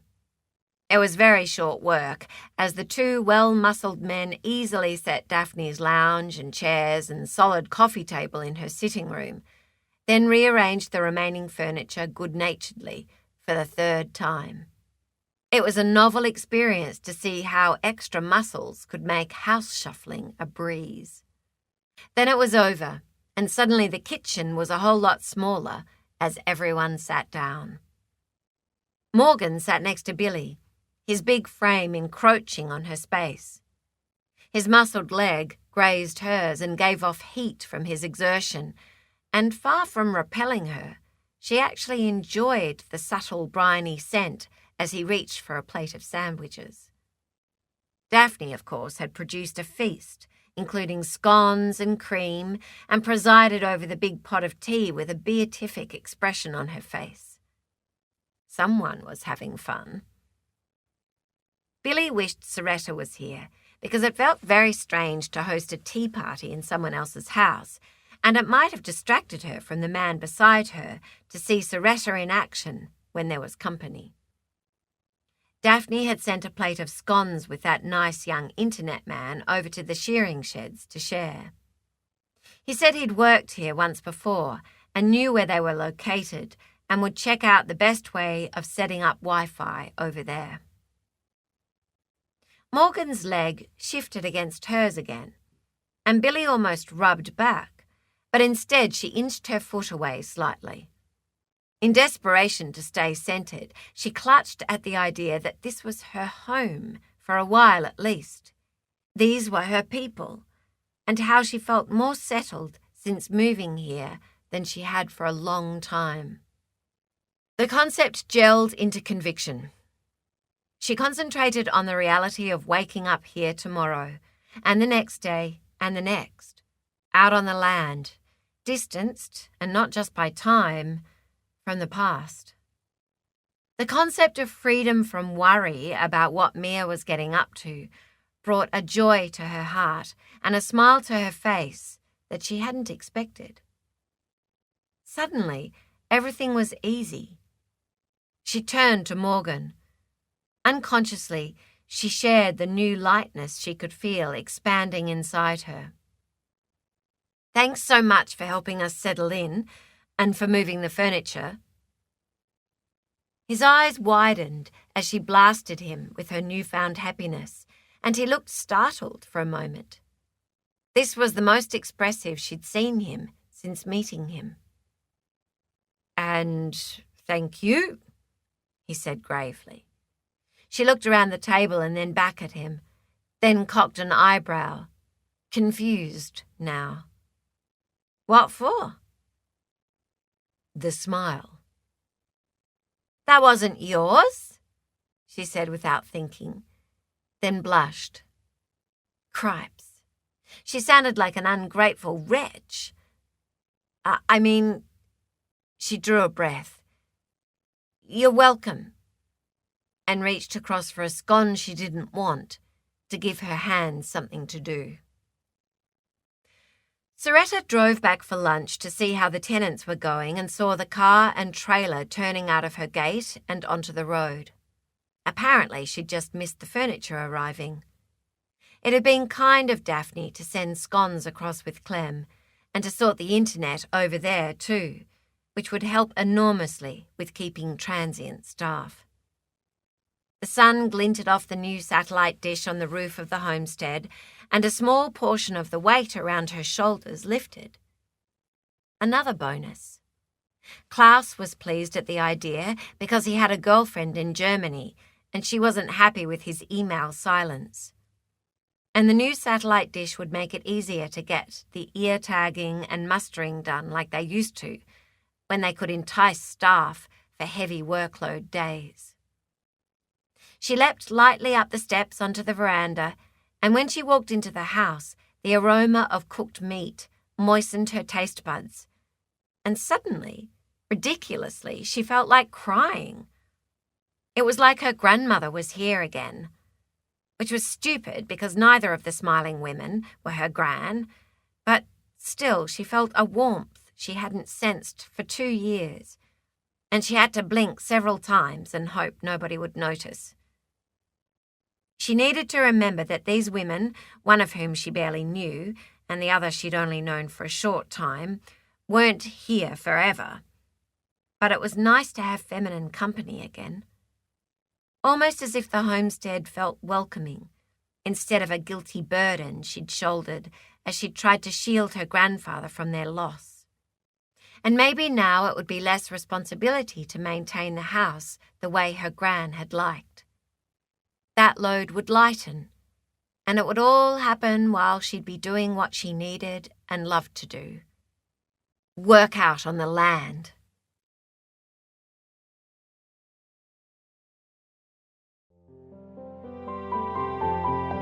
This is the end of CD3. The book continues on CD4.